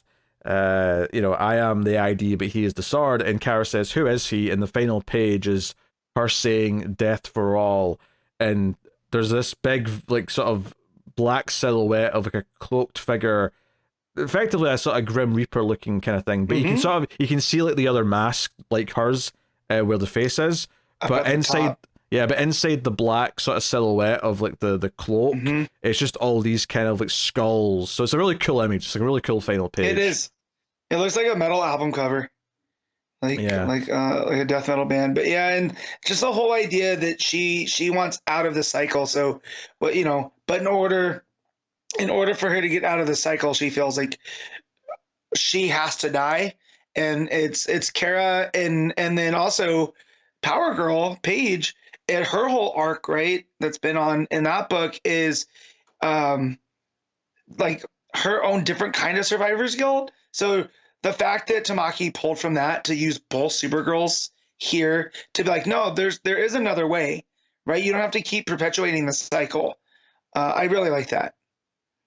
Yeah, well, that was lost on me because I've not been reading that book, but Yeah. no, like the vibes of this backup's just been really cool. I'd be really interested to read this all in one sitting, like as one big story when it's all done. Which they'll probably collect it that way, just because it's 12 of them is enough to give it its own trade, I think. Yeah. So I feel like it'll be a really interesting read once you can do it all together in one chunk where it flows just naturally through. But yeah, still really digging it, and I think it's been getting better as it goes as we start to get more of a sense of what it is, because it's a little bit abstract, obviously, in its execution. But that's actually what makes it interesting, because it feels a bit ethereal and a bit like like larger than life. So, oh, cool. All right, what are you giving Action Comics? I'm giving this an 8.5. Yeah, I'll go with 8. I think I really like the backup, and I do like a lot of the main things in this the story, like the main story. The art change is pretty drastic though, and there's not like a story break till like I mean it switches to other characters, but those other characters were also in the other part with the different art, so it felt like a bit of a drastic shift. So I'll go 8 out of 10, I think, overall on it. So cool. Batgirl issue 2, Tate Brombal writing with Takeshi Miyazawa on the art. So we really liked issue 1 of this book, and issue 2 is more good stuff. It's it starts off with Cass and Shiva fighting off these blue ninjas. The unburied. Yes, the unburied. And making quick work of them to the point where Cass is like, they didn't seem so bad. And Shiva's still trying to convince her to leave. Let's go to the train. And Shiva's been shot during all this, so she's got a wound. Yep. And Cass is like, Batman, let's go get Batman. And Shiva's like, no, they will hunt down everyone you care about, including them. Come on, give me one night, and blah, blah. And then we get kind of like a proper, like, more direct introduction to like the main bad guy, the one who's kind of like leading the group of the unburied. And this is the unseen. The unseen. Yeah. So he's blind, but he kills a couple of firefighters who are dealing with like the wreckage of what had happened last issue. And he kills them and just sort of like tries to see what they saw to see if he can like track where Cass and that went. So seemingly he has some kind of power where he can kind of like, I don't know if they have to be dead, but he seems to put his hands on their heads and kind of like senses what they saw before they died. So yeah. So we get introduced. So they're at that temple to Shiva, right? Yeah. And it's on fire, and the fire department show up, and I immediately thought of Halloween Kills, right? Because these two firefighters go down, and it ends up being this guy, and he's got the two swords and stuff. And I thought it was going to be a more, him taking all of them out, but it seems like there was a purpose for him killing these two, right? And then you find out that it is the seeing what they saw before they go, and it was a really cool introduction to this character. Yeah, and a lot of the rest of the issue takes place at like this restaurant that Cass knows with this lady and her sons that she spent time with. She's been teaching her sons how to like do various martial arts, and this woman who's Vietnamese taught Cass the martial art that she knew. Obviously, Cass knows many at this point, of course, but basically she just drops whatever she's doing to help Cass and patch up Shiva, and the subject of motherhood comes up, and Cass has never mentioned you. Shiva questions like, that she may be unappreciated because of that. Like, maybe I'm not that great because she doesn't bring me up. But the old lady's like, hey, no, like maybe you're unmentioned because the pain is there. Also, is Shiva's real name Sandra? Or is that just an alias they come up with? Okay, it's Sandra. I learned that last week in the Black Canary book. Oh, really? When they give her name. That's that's right. Yeah, they did bring it up because it's just weird people casually calling her Sandra. I'm like, oh yeah, okay. No, it's Shiva. That's it. One name. She's like Madonna. I don't care. It's just Shiva. Sometimes lady. Sometimes lady before it, but yeah, most of the time just Shiva. Yeah. So obviously there's more stuff with like Shiva not liking that Cass doesn't want to abandon the city. Like, why do you care about this city? Like, you're not its protector. Blah blah blah. Like, really laying that on. But once again though, I think it does a really good job using the narration from Cass to like show her reactions to things, whilst very much still feeling like Cassie's voice. There's a moment when the Unburied show up with the Unseen and have the big fight, where Cass notes that Shiva's scared for a second, and that's very notable because Shiva doesn't show fear. But it also does a good job of like, oh, I can't read this bad guy. This Unseen guy is just standing still. He's so calm that she can't predict his movements, and it ends up being quite a tough fight. Also, was it just me, or like, so Shiva explains some of the backstory of this Unburied and how there were all these monks that had stuff and they get killed and whatnot. But she talks about these blue flowers that gave them like extra abilities, and I'm like, wasn't in Batman Begins? Wasn't that a blue flower that they had Bruce like take up to the League of Shadows? Right, but and they made the hallucinatory. There we go. Tea that he takes, right? When it's time for him to pass his final test. I mean, in that movie, it ended up being part of what Jonathan Crane's Scarecrow toxin was made out of. But I saw ninjas, blue flowers, and I was like, oh. 100% I thought the same thing. Yeah. And I was like, oh, that's cool. I like when they do stuff like that. Yeah. But so, yeah, they wanted more power, right? They gained followers, whatever. But yes, the earth quaked against the battles and swallowed the monks and their blue flowers whole buried. But of course, that's why they're unburied, because they're back, they're up. So yeah, I liked the fight. I liked the idea that like Cass actually struggles with this guy, because it shows you how much of a good fighter he is. But that he kind of like hard counters some of like Cassie's intuition, because she can't read him in the way that she normally does a regular fighter. Also, because he can't be seen, right? That's kind of his gimmick as the Unseen. So she can't read what she can't see. Yeah, I mean, he's not literally invisible though, just to make that clear. No. But what I mean is, whatever his fighting style is, right? I'm just making it clear to the audience, because sometimes, Matt, you phrase things in a way that could be interpreted very differently. So I'm just making it clear. Gotcha. Also, just to prove that he is a villain and that we must hate him, he absolutely punches the head off of the old woman who her and her sons like help Cass and Shiva fight, and this guy I almost can't believe the panel of like her flying through the air with her head back and his hands like sort of like past her, like he's just punched her in the face. I know you're not a big fan of Scott Pilgrim versus the World, but this is the scene where Brandon Routh punches knives and knocks the color out of her hair. Same tone. So yeah, like obviously this pisses Cass off, and Cass wants to punish him, and he basically moves around at super speed, maybe not quite Flash speeds, but it's like he's darting around the room. And Cass is one of the best fighters in the entire like DCU, but she can't necessarily deal with a metahuman. Which is interesting in and of itself, because obviously that's something that Batman occasionally has to deal with. It's like, how does Batman fight Croc? How does he fight whatever, Clayface? Eventually, how does he fight an evil version of Superman or the Flash, or so on and so on? Having Cass have to like sort of figure out how to fight an opponent with physical advantages beyond human is quite interesting.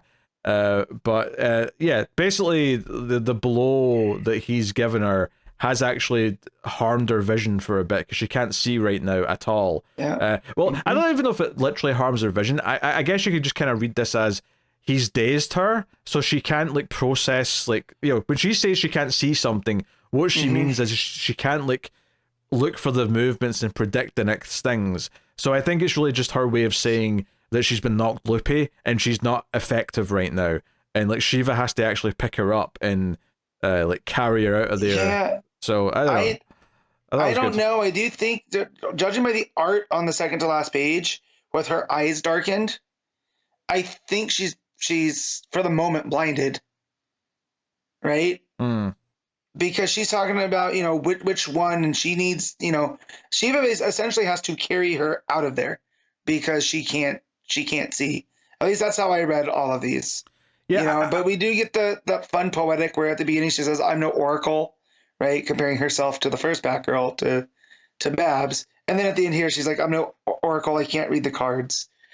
So I do like the symmetry there. I don't think it's literally that she's lost her sight. I don't think that's what it's saying at the end, because she's been talking about seeing things the whole time, and it's not about literal vision.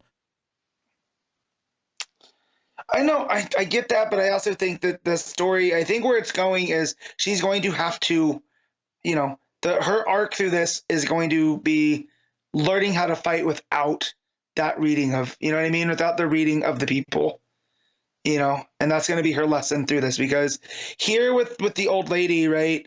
It's the Vietnamese art of Vo Vie Nam. So of course I looked it up, and Vo Vie Nam is a very defensive style of martial arts, which makes sense when you hear the old lady's backstory of teaching it to people during the Vietnam War to protect themselves. And that was the style that she taught Cass. Whereas Cass's style, right? She's the best fighter, right? We hear about all the different striking moves, this, that, and the other. Very little about defensive forms, right? So what she had to learn from this lady that wasn't part of her training already was this defensive form, So I feel like here, that was part of it, that she had learned this new form from this lady, and now the lesson's going to be, her not having to rely on that power of reading her opponents, going forward, and effectively by blinding her temporarily is how she's going to have to learn.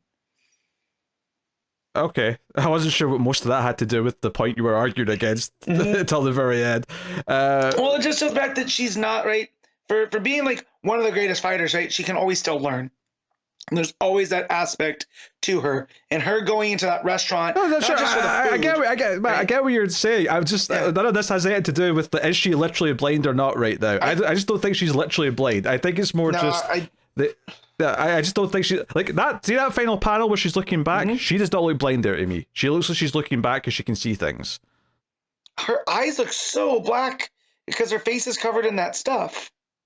That was from him. I mean, maybe. I mean, you could be right. Like next issue might start with her being blind, but I didn't read this as literally she is now blinded. And certainly if she is, it didn't seem to me like a permanent thing that she's going to be for like issues upon issues. Yeah, no, I think that's her journey here now, right? It's one of learning trust with her mom and all of that stuff. But I also think this is going to be her, her arc here is learning not to just rely on that ability that she's honed.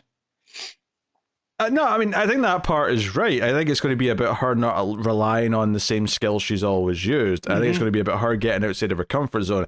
I just don't think she has to be literally blind for that to happen. I like genuinely on that last panel, I don't think she looks blind to me. I think she's looking at something. She's looking back at the city. Right? She's saying that she can't read the cards. She's not the oracle. She can't see what's coming. She can only see what's in front of her, kind of thing. But regardless, like Shiva's got her way here at the end, because as she's carried Cass away, she's carried her to the train tracks, and they're on the train out of the city. So she's kind of being taken away from her family, from her comfort zone. Yeah. And I'm curious to see how she feels about that next issue and what these next steps are. But they've set up a pretty badass villain here, one that Cass can't easily take on, and I'm curious to see how she defies Shiva's teachings in order to win her way, because I don't think, I'm sure she'll learn some stuff from Shiva, but I don't think it's going to be as simple as Shiva's right about stuff. I think ultimately Cass is going to prove that she's better than Shiva, because her teachings from everything else is going to play a role in what she's going to do. So and the art once again was fantastic. The fight scenes were really well paced, a lot of speed lines, all that kind of stuff. especially once you've got this sense of like Cass feeling like she's not keeping up because the enhanced abilities start coming into it. Yeah. She's taking hits. So like I think it really sells the idea of the villain here, and it's taking Cass out of her comfort zone where she is just this badass who can deal with anything. So yeah, like I think Cass is a really interesting character to play with. It's very easy to care about her because she is a badass, but she's also very vulnerable emotionally a lot, and it makes it very easy to latch on to her. So, yeah. So, yeah. I could be wrong, but I feel like more often than not, when we debate something like this, we come back in the next issue, and I was right. Hey, I've been right in the past. I've been right in the past on things. So I'm going back and looking through the pages, and so I thought that what's on her face, right, was something to do with the unseen, but now I think that's just how this artist is doing blood. Because I'm going back and I'm seeing other aspects of blood. It's never red. It's always black. So now I'm thinking I definitely misinterpreted as that was like an effect that he had by blinding her, right? Because it's on her face and her eyes look dark. But as I go back, even back to the firefighters, everything on them is that same color black. And I just think it's meant to be blood. Yeah. So yeah. Yeah. But I was taking that's that was his power was taking away vision through that way, right? But maybe not. We'll see. Yeah, I think that part is you reading into my this confidence far too level much. has drastically decreased upon going back and looking at the art more carefully. I maintain her saying "I cannot see" is not literally "I am blind." It's that I cannot read what's happening the same way that I normally can, because that's how the book starts. She reads what people are doing in front of her because she can see it coming based on their actions, and at the end she can't because she's dazed and she's been basically had the shit kicked out of her.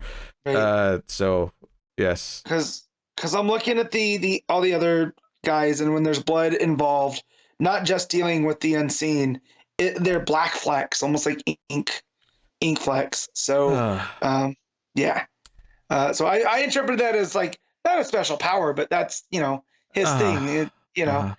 So we're not even waiting until next issue. You're backpedaling right now and giving me the victory. I'm not backpedaling. I'm saying our conversation made me go back and look at the art more carefully. So yes, But let it just be said, if she is blind in the next issue, I will never shut up about it.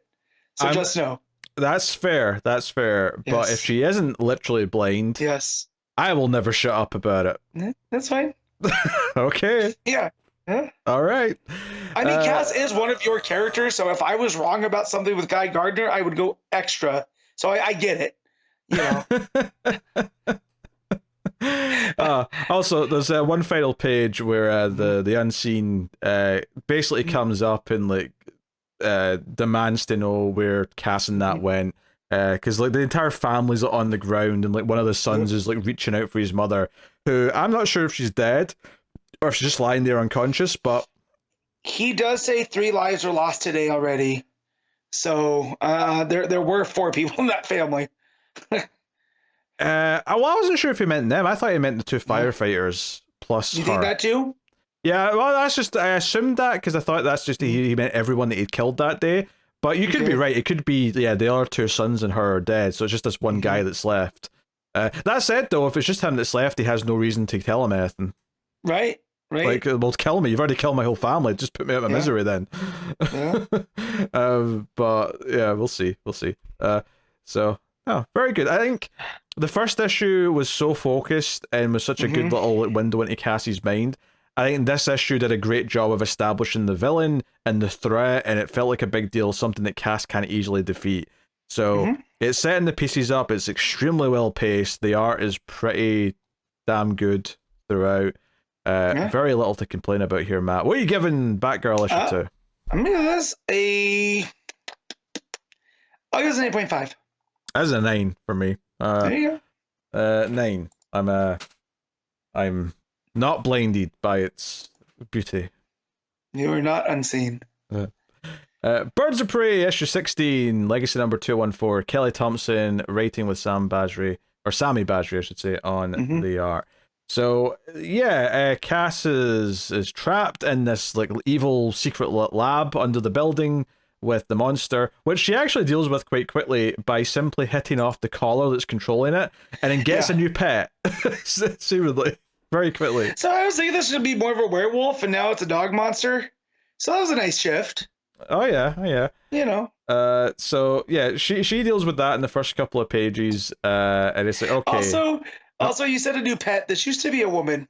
That's true. Yes, it's one of the. You know. Was this an Amazon or at least someone they were working on? I believe so. They just keep calling her Bella. So yeah, but it is very funny. Like she pets it, boops its nose. You know. You said the name Bella and I'm triggered because one of the last episodes of Parks and Rec I watched was the episode where Will Forte shows up and he's adamant that he wants the Twilight books to be in the time capsule. So yes, I heard the name Bella a lot, like today. This week. So yeah, the birds are waiting for Cassie's last check-in. They're getting nervous, and Canary says the only reason why they've not just moved in anyway is because Cass would be pissed if like things were going fine and they like rushed in worried about her. But yeah, like Cass like breaks into where the guards are all hanging out in the lab, ties them up. She gets like a little belt with a knife, and like the dog's with her. Like it's a whole thing. She climbs up the elevator cables, like because they say, oh, there's no way out of here. The only way up and down is the elevator, and they have to send it down. So Cass is like, fine, I'll just be Die Hard then. I'll just climb up the elevator shaft. Well, I love when they're like, there's no way in or out, and he's like, well, you had to get in. And so, yeah, I love that. And again, it's the less is more approach to Cass's dialogue that always makes me smile.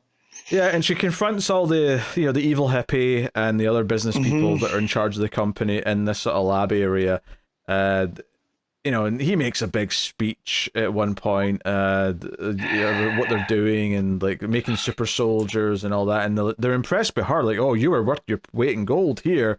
So you're so capable. So it kind of like it doesn't leave in a cliffhanger per se, because we can sort of tell that Cass is in trouble because she gets knocked out by this the smoke bomb or whatever it is that he lets off. But it's left kind of like ambiguous as to what they do.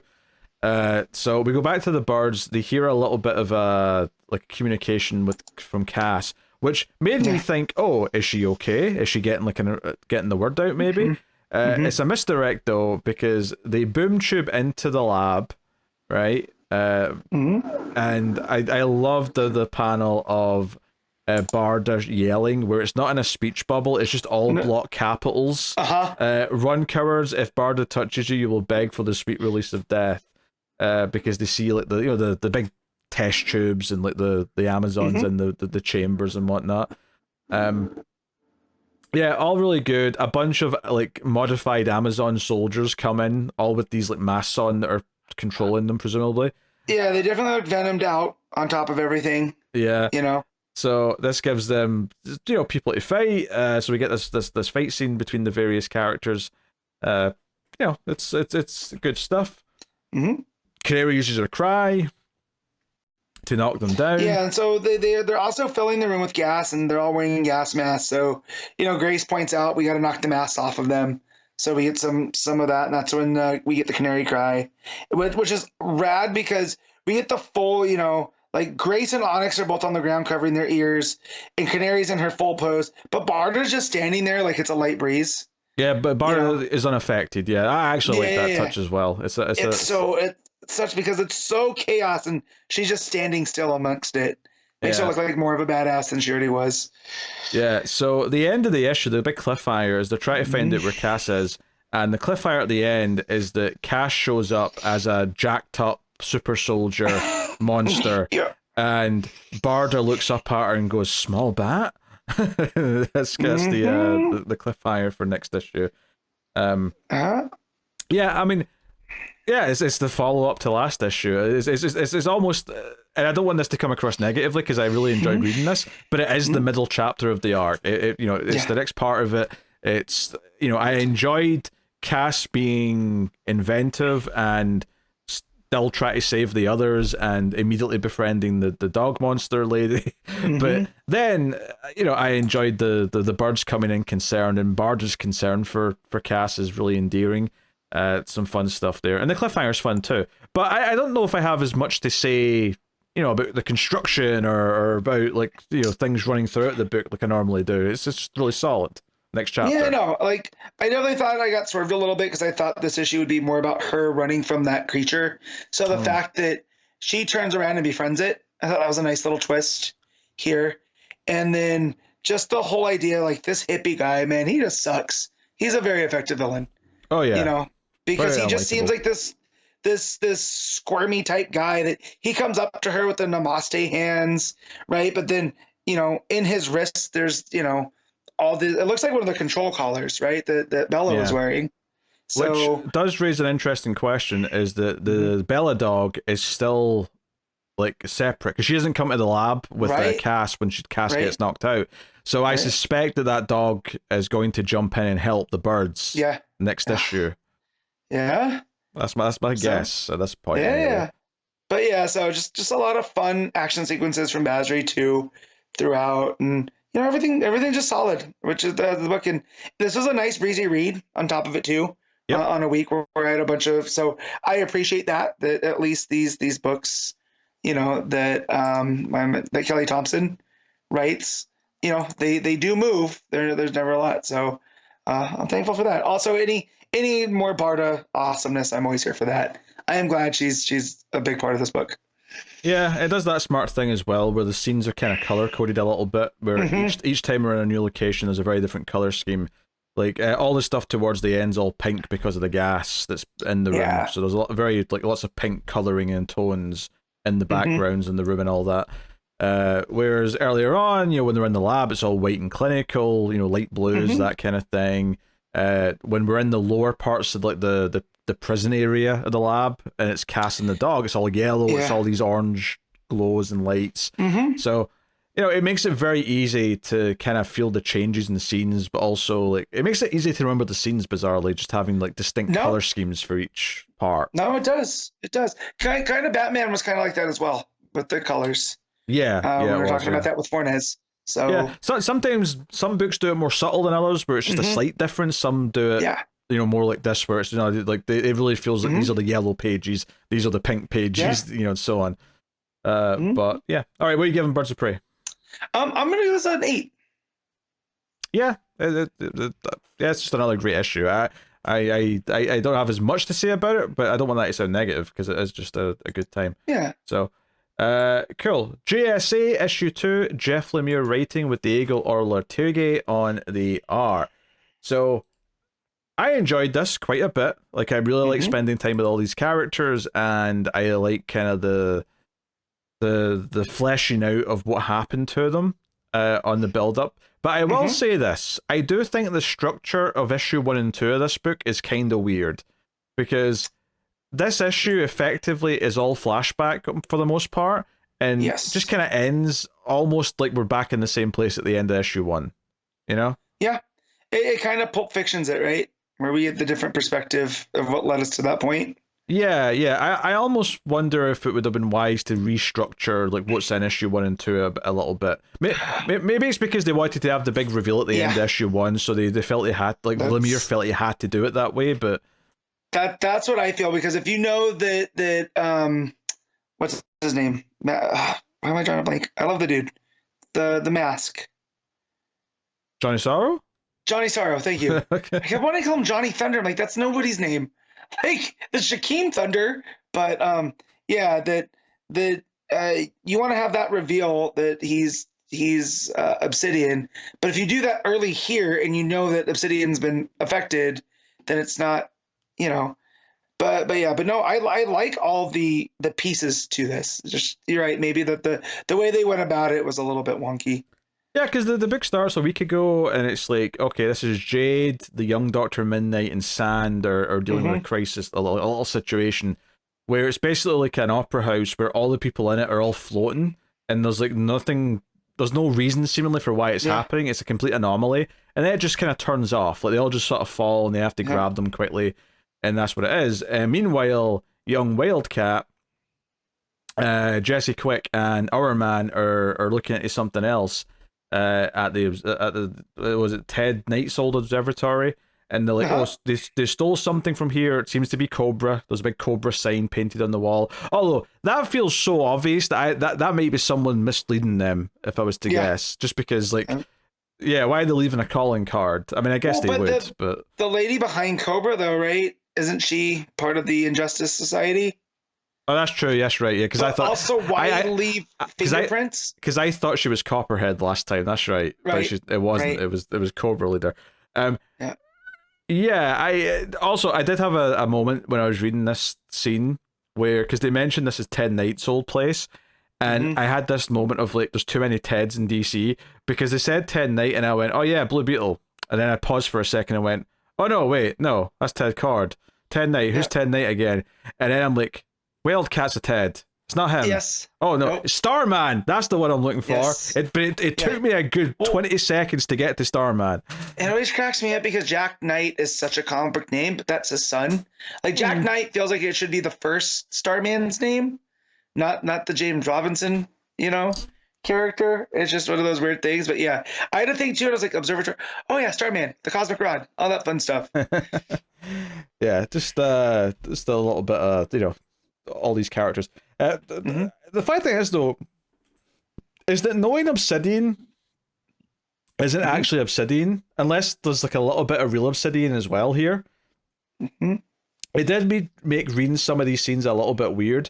Where the Injustice Society show up and attack the JSA, and Obsidian's the one that flies off to protect the younger characters, the younger characters being Khalid and Jakeem, who are playing video games at the time, and then the Ghost character shows up from the Injustice Society and grabs them, and Johnny Shaw shows up. I guess it makes sense that Obsidian just flew off and went to him. But the thing is, though, is that Obsidian's then in the scene and Johnny Sorrow was there. So I guess what I'm reading this as is that this is the real Obsidian, and then Johnny Sorrow swaps out with him after this event. This is where the switch happens effectively.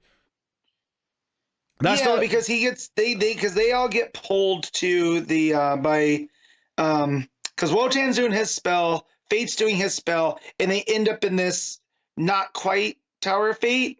So I wonder if Obsidian got lost along the way. Yeah, that's what I was going to say, though. Obsidian's not there with them. So we don't know where the real Obsidian is. But the only way this scene makes sense to me is if this was the real Obsidian, because Obsidian's in the scene at the same time as Johnny Sorrow. You see both of them together. Yeah. So I can only assume that it's after this where Sorrow has swapped places with Obsidian and is pretending to be him, which is obviously what we were seeing in issue 1 and got revealed by the end of that issue. Yes. So, I mean, that's fine. I feel like they should have made that a bit clearer, though. Like, maybe have the moment here where, like, Obsidian disappears and Johnny Sorrow says, I'm going to assume his role, just to make it abundantly clear that this is where the switch kind of happens. But, so the GSA that are all trapped in the tower are trying to find their way out. And I guess this is where I felt the structuring was a bit weird, is that I just kind of felt like them being trapped in the tower, Jay speeding around, the Hawks outside fighting all the various monsters. I kind of felt like there was nothing new here. This was the part to me that felt like I already knew they were in this situation last time, and I don't really feel like there's anything new to it based on this last few pages, It just kind of feels like, this is the same as before, pretty much. But yeah. Anyway, Jay does find the door, though, and it ends up being some of the Injustice Society that are behind it. Grundy's there with, what's the Red Lanterns? Is it just Red Lantern? It's just Red Lantern, but what's her name? He calls her Ruby. Yeah, Ruby, there you go. Of course it's Ruby. Of course, there's Jade and Ruby. And the cliffhanger at the end is just that one of the monsters seemingly stabs Hawkman with a flaming sword. Yeah. So, which I thought was a bit weird because you feel like he's having his 3 days from retirement speech with Kendra, right? Where he's like, it's, I don't, hold on, it says Carter, Kendra, find out where we are. He's like, I don't like this, Carter. Has anything like this happened to you before? And he's like, well, what do you mean before? He's like, are you calling me old? Because you've seen, because she says that he's seen a lot. And I just felt like, and, what's going on here? And then he gets stabbed. And I'm like, but if they're in like a limbo place, we don't even know if they can actually die, right? Yeah, we don't have a lot of context for where they are right now, but Yeah. So, um, but like, are we getting a weird resurrection? Like, is that where this is going? Like, I mean, like they established that he has past lives in that yeah. conversation, so it's almost like they're Uh-huh. reminding you of that because he's going to die Yeah. at the end of the issue, but Mm-hmm. he'll be back in some form soon. Yeah. So maybe Lemire's playing with that as possible. Yeah. Yeah, I enjoyed the issue, but I Mhm. did feel like the last couple of scenes where once they get to the Tower of Fate and wherever the Tower of Fate is, Mm-hmm. it felt like not much new was like progressed from where I left this group of characters in issue 1, and the cliffhanger just felt a little bit random. But I feel like now that we've went back and explained their side of the story, we can move forward now with Move issue forward. 2. Yeah, it is a bit chaotic towards the end here, and like not Yeah, in a fun way, in a way where because then I remember what happened to Jakeem, right? Because he was like in that weird coma because they can't that's contact right. the Thunderbolt and all That's right. that. That's right. And so you see it kind of happens here because of was it Gentleman Ghost? Mm-hmm. Tackled him through. So yeah. So yeah, there's definitely a bunch of pieces, and I trust Lemire enough that we'll get back to moving. But it Yeah. definitely felt like a sidestep from the first issue. Yeah, because I definitely wanted to like go forward after the reveal that like Obsidian was actually Johnny Sorrow, and it's Mhm. almost a shame that we could just go back in time here, Mhm. and we don't take that forward in any meaningful way. Because I'm hoping we get back to like the rest of the team, from issue 1 next time. But still though, I mean, I'm enjoying spending time with the characters, and Mhm. the dynamics between them are pretty solid here. Yeah. So what are you giving GSA? I'm gonna the 7.5. Yeah, I'm just gonna go straight 7. It's it's fine.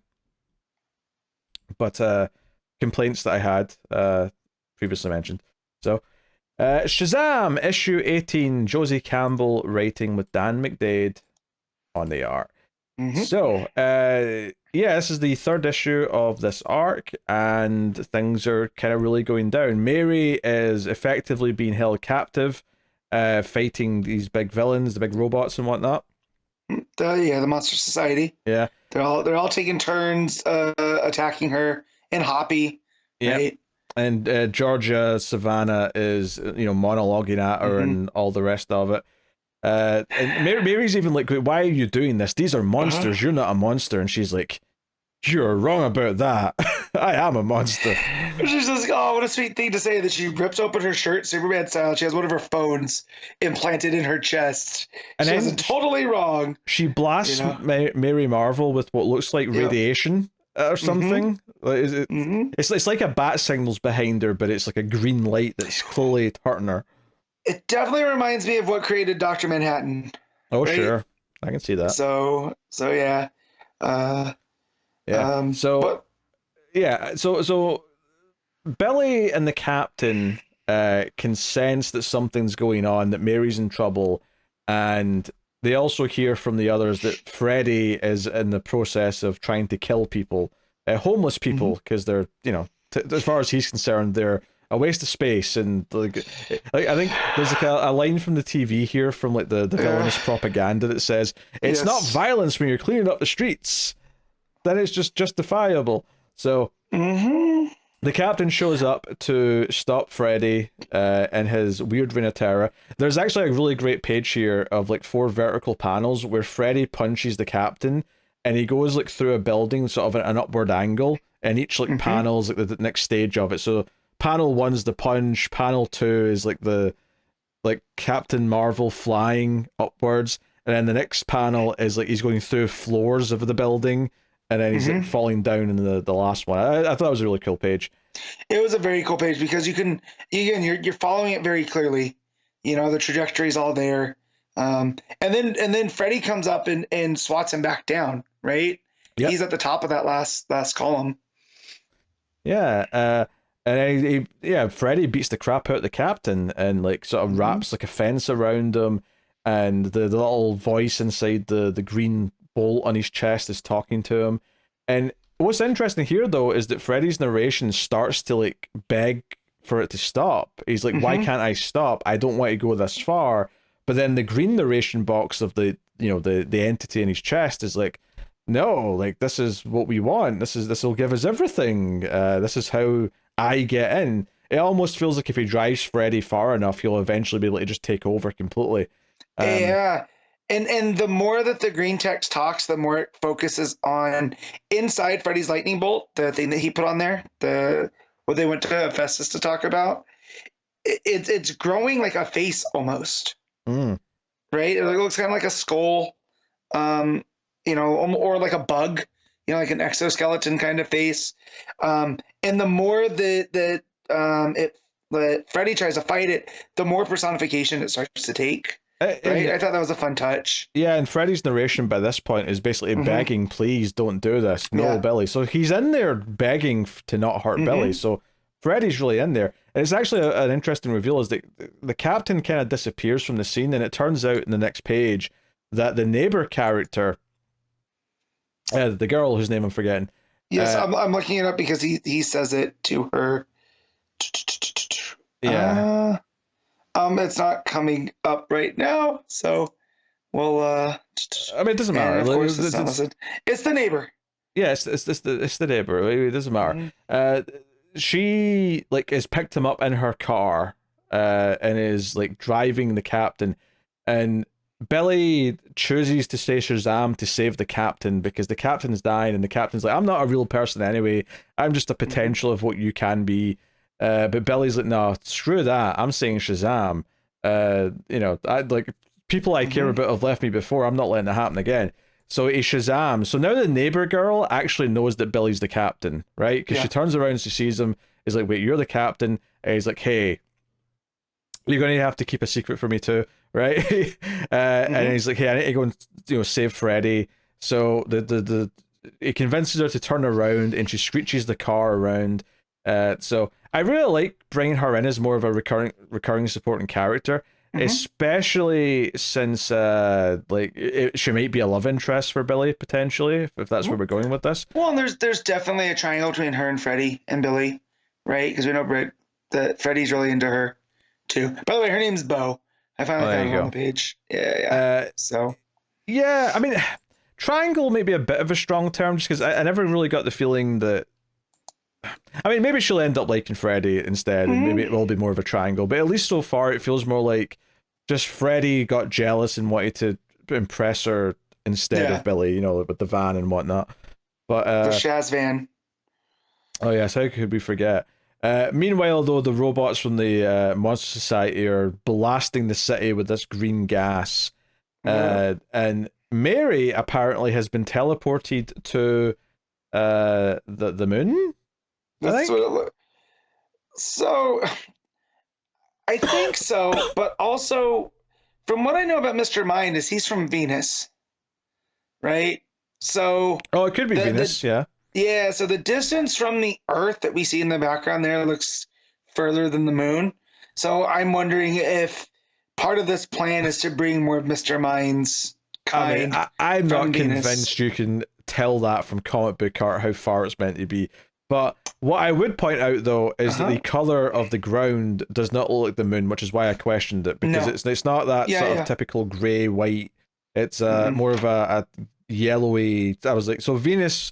That said, though, when I think Venus, I think volcanoes. So I don't know if that's. Me too. Well, I also think gas, it has an atmosphere, but it's super dense, so it wouldn't look like the moon, which has no atmosphere. You know what I mean? Yeah, and this doesn't look like it has an atmosphere, which is why it also feels kind of moon-like. So I'm a bit torn. Unless you mentioned maybe it's the moon of Venus. Why not? Does Venus have moons? I was going to say, I don't think Venus has a moon. I could be wrong, but... Yeah. Anyway, so it's like, hey, you're going to asphyxiate, so let's talk before you do, because we've teleported a little bit of oxygen up here. So yeah, Georgia Savannah is sitting there with her. That said, though, Matt, there's a bunch of what seems to be the same species as Mr. Mind on the ground, which would also imply Venus. That's what made me think Venus, was there all these little critters. I think you're right. I just think that there should be an atmosphere, and it doesn't look like there is one, and that's what made me double question it. 100%. I get where you're coming from. Yeah. Oh well. Well, what? Does Venus have a moon? That's the Cliffire. Venus does not have a moon. Yeah, I didn't think it did. So we'll just say this is the highest point on Venus, and that's why there's, But you're right.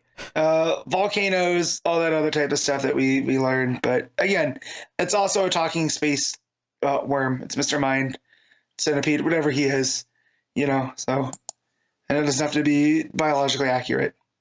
Yeah. I mean, I didn't happen to remember or know that Mr. Mind came from Venus. If it wasn't for that factoid, I wouldn't have even...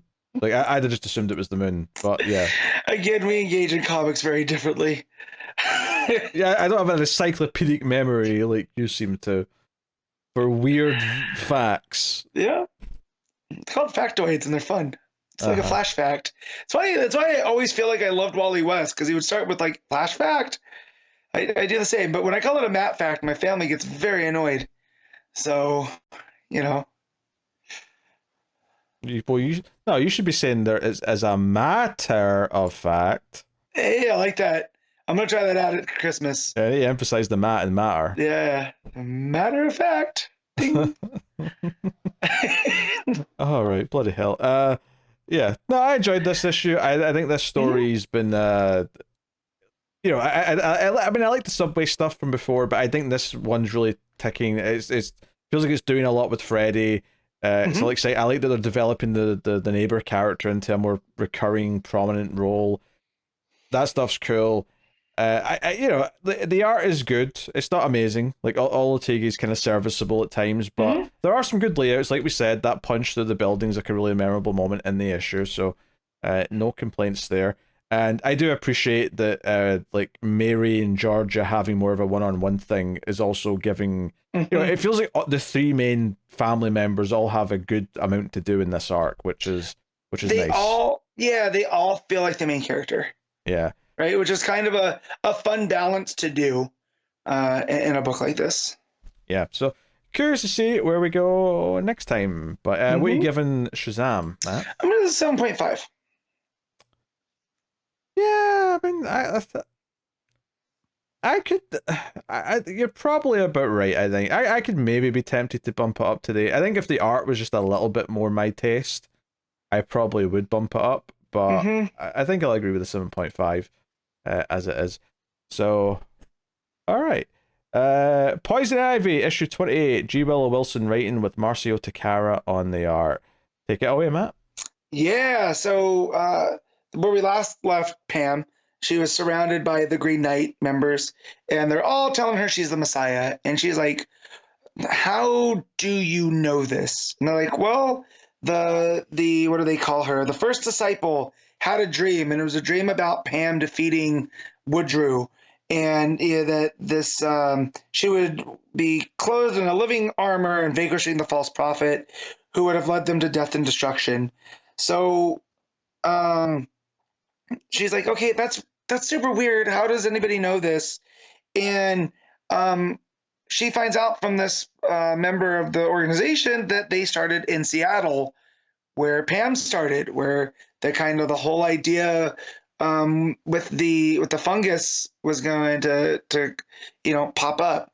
And then so that leads her to tell the group, is like, well, like, look, I can't be your Messiah without consent. Like, I don't want to be into this. And they start to surround her. And she starts telling them, like, look, Batman's already on my neck. Like, I can't have you guys doing eco-terror in Gotham, so you need to stop.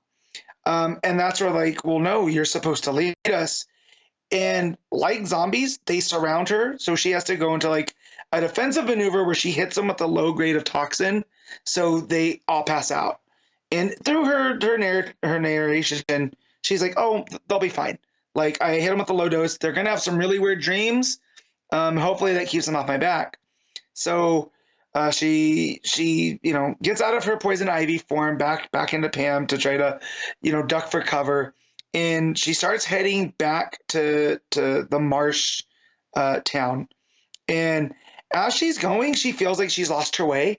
And she was walking on a path, but as she let her mind wander, the path disappeared. And then when she started focusing again, the path showed its way. And she's like, okay, why is it doing this? I guess I have a lot on my mind. I'm just not paying attention to where I'm going. And then as she looks up, she is surrounded by fog, and there's this big red-eyed creature standing in front of her. And it looks really sinister, right? It's all in shadows. It has like these big protrusions coming off of it, red eyes, and it's just staring at her. And she says that she just gets this feeling like she should know who this is, but that, she can't explain what this particular thing is, but she knows that it's not good. And another voice comes up from behind her, and it's another like swamp entity who calls herself, what is she?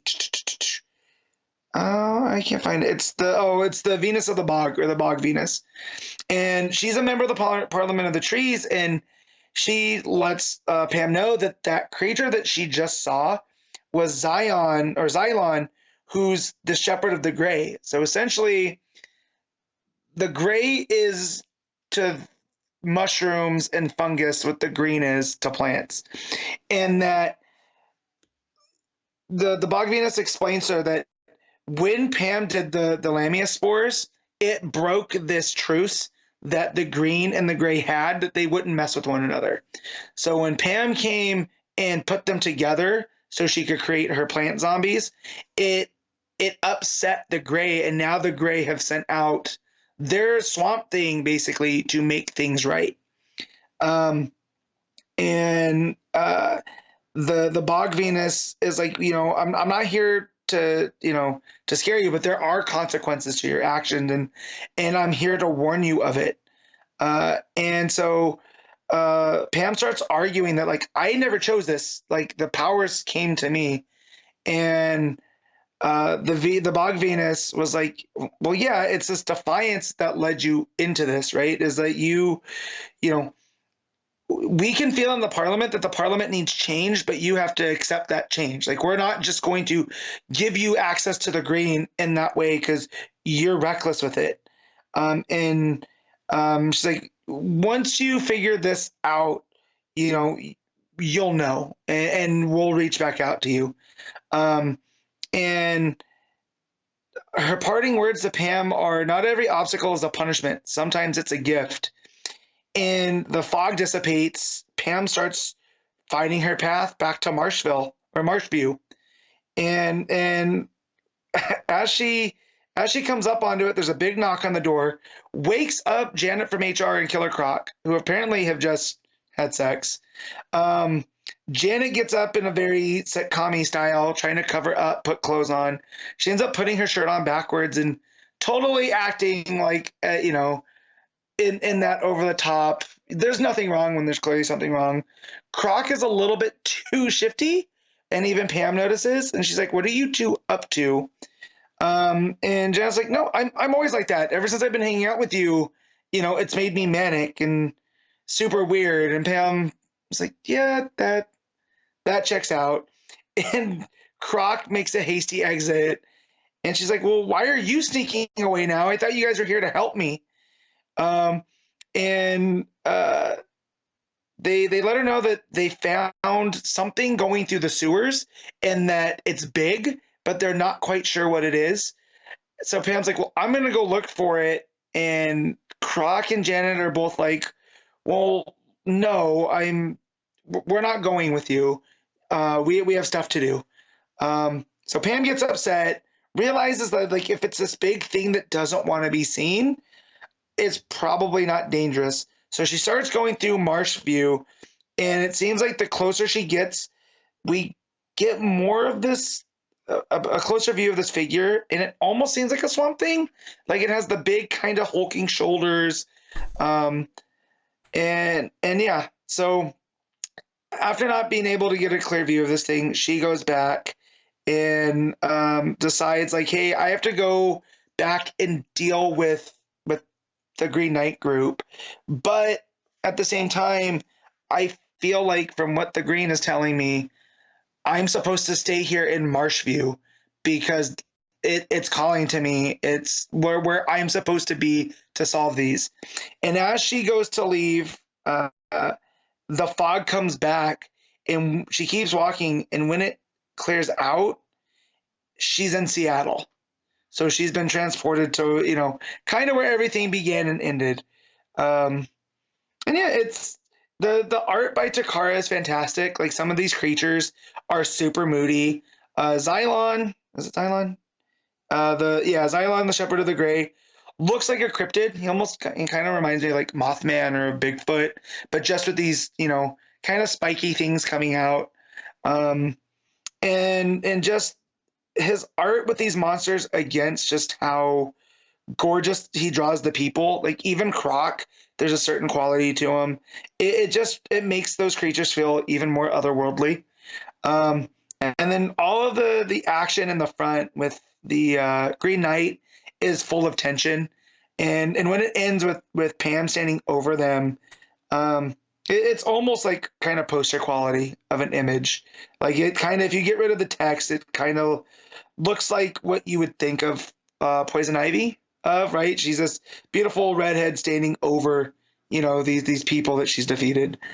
And yeah, the story is really, her trying to figure out Marshview and her place within the green, and if her presence using the Lamia spores has really upset the balance. What does that mean for the green and the gray and the red and all of that? So are we gonna see some of these other parliaments start to pop up through all of this, and how does, again, this disappearing in the fog town that seems stuck in the 50s, how does that play into everything? There's a fun mystery there.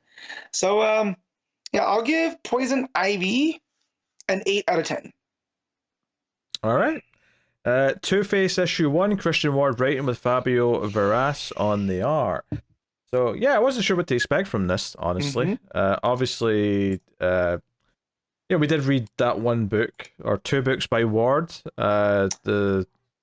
He did the art for Andromeda, and then the art for Andromeda, but he wrote that Gotham book, which was the Cthulhu kind of stuff. Yes, which was really good. To be City fair. of Madness, I believe that sounds right. Yeah, that's the one. So yeah, this is Two-Face. It's Harvey Dent, and seemingly quite quickly, but there's kind of like a sort of, I don't want to call it backstory, but there's a little bit of setup at the start with like a really sort of like sort of neon purple kind of art style. But then when it gets into the main story, we find out they're at the White Church, and it's basically a criminal trial held by criminals inside Gotham, and Harvey's there to defend the fact. So someone from the Falcons got killed, and so someone's blaming Zaz for it. We find out, and Harvey's there to defend Zaz, or at the very least prove that he's not the killer. And so it's a trial episode, and he basically goes through the evidence and talks about the type of people that Zaz kills. And no one's arguing that Zaz is innocent of killing people. Of course he isn't. He's got his tally marks and all that. Here's your previous victims. You've had 70 kills or whatever. But he always, tallies the body, and there's no tally mark on this. So they show the dead body of the guy that was killed. They show his last victim before, like Zazzy's known last victim, and she has a tally mark. The guy doesn't, and it all turns out to be the guy that's actually gunning for Zazzy's head from the crime family is the one who killed him because he wanted his job, and he couldn't help but steal his ring, and that's the smoking gun that Harvey ultimately finds that proves all of this. And it's like Harvey's in his element again, because even though it's like a weird underground criminal system, it's... There's a line that they said, it's the law for the unlawful, right? So they still have this code. And because Harvey was a district attorney, he's bringing that element to it. And I just thought it was a fun twist on the character, right? Because at the end of the day, he still is about balance and fairness, right? So even in this trial done by criminals, there's still a right and a wrong. And I thought that was a fun element to throw into Two-Face, or to throw Two-Face into. Yeah, and obviously there's the whole coin tossing, the judgment and all that of the guy, and the coin lands down, tails, right, with the scratched outside. Yep. And Two-Face kills the guy who actually had murdered, so it's basically the prosecution was the one who turned out to be the killer, and Two-Face kills him. And I mean, Zaz makes a big show of it. Zaz grabs this woman who's in the crowd watching it play out and threatens to kill her, which I actually really like Two-Face's reaction to that. He's like, "You idiot, I'm about to prove you're innocent. What are you doing? Why are you grabbing a human to kill?" And this woman comes to see Two-Face after and basically wants to work for him. You know, that's kind of makes him an offer. And she goes home, and it seems like Zaz has followed her home. It seems like we're setting up that Zaz has picked her as his next victim. And a really interesting thing here is there's a little speech bubble coming from his tally marks that says she's very pretty, and Zaz's like, yeah, she'll join us real soon, which is actually very creepy.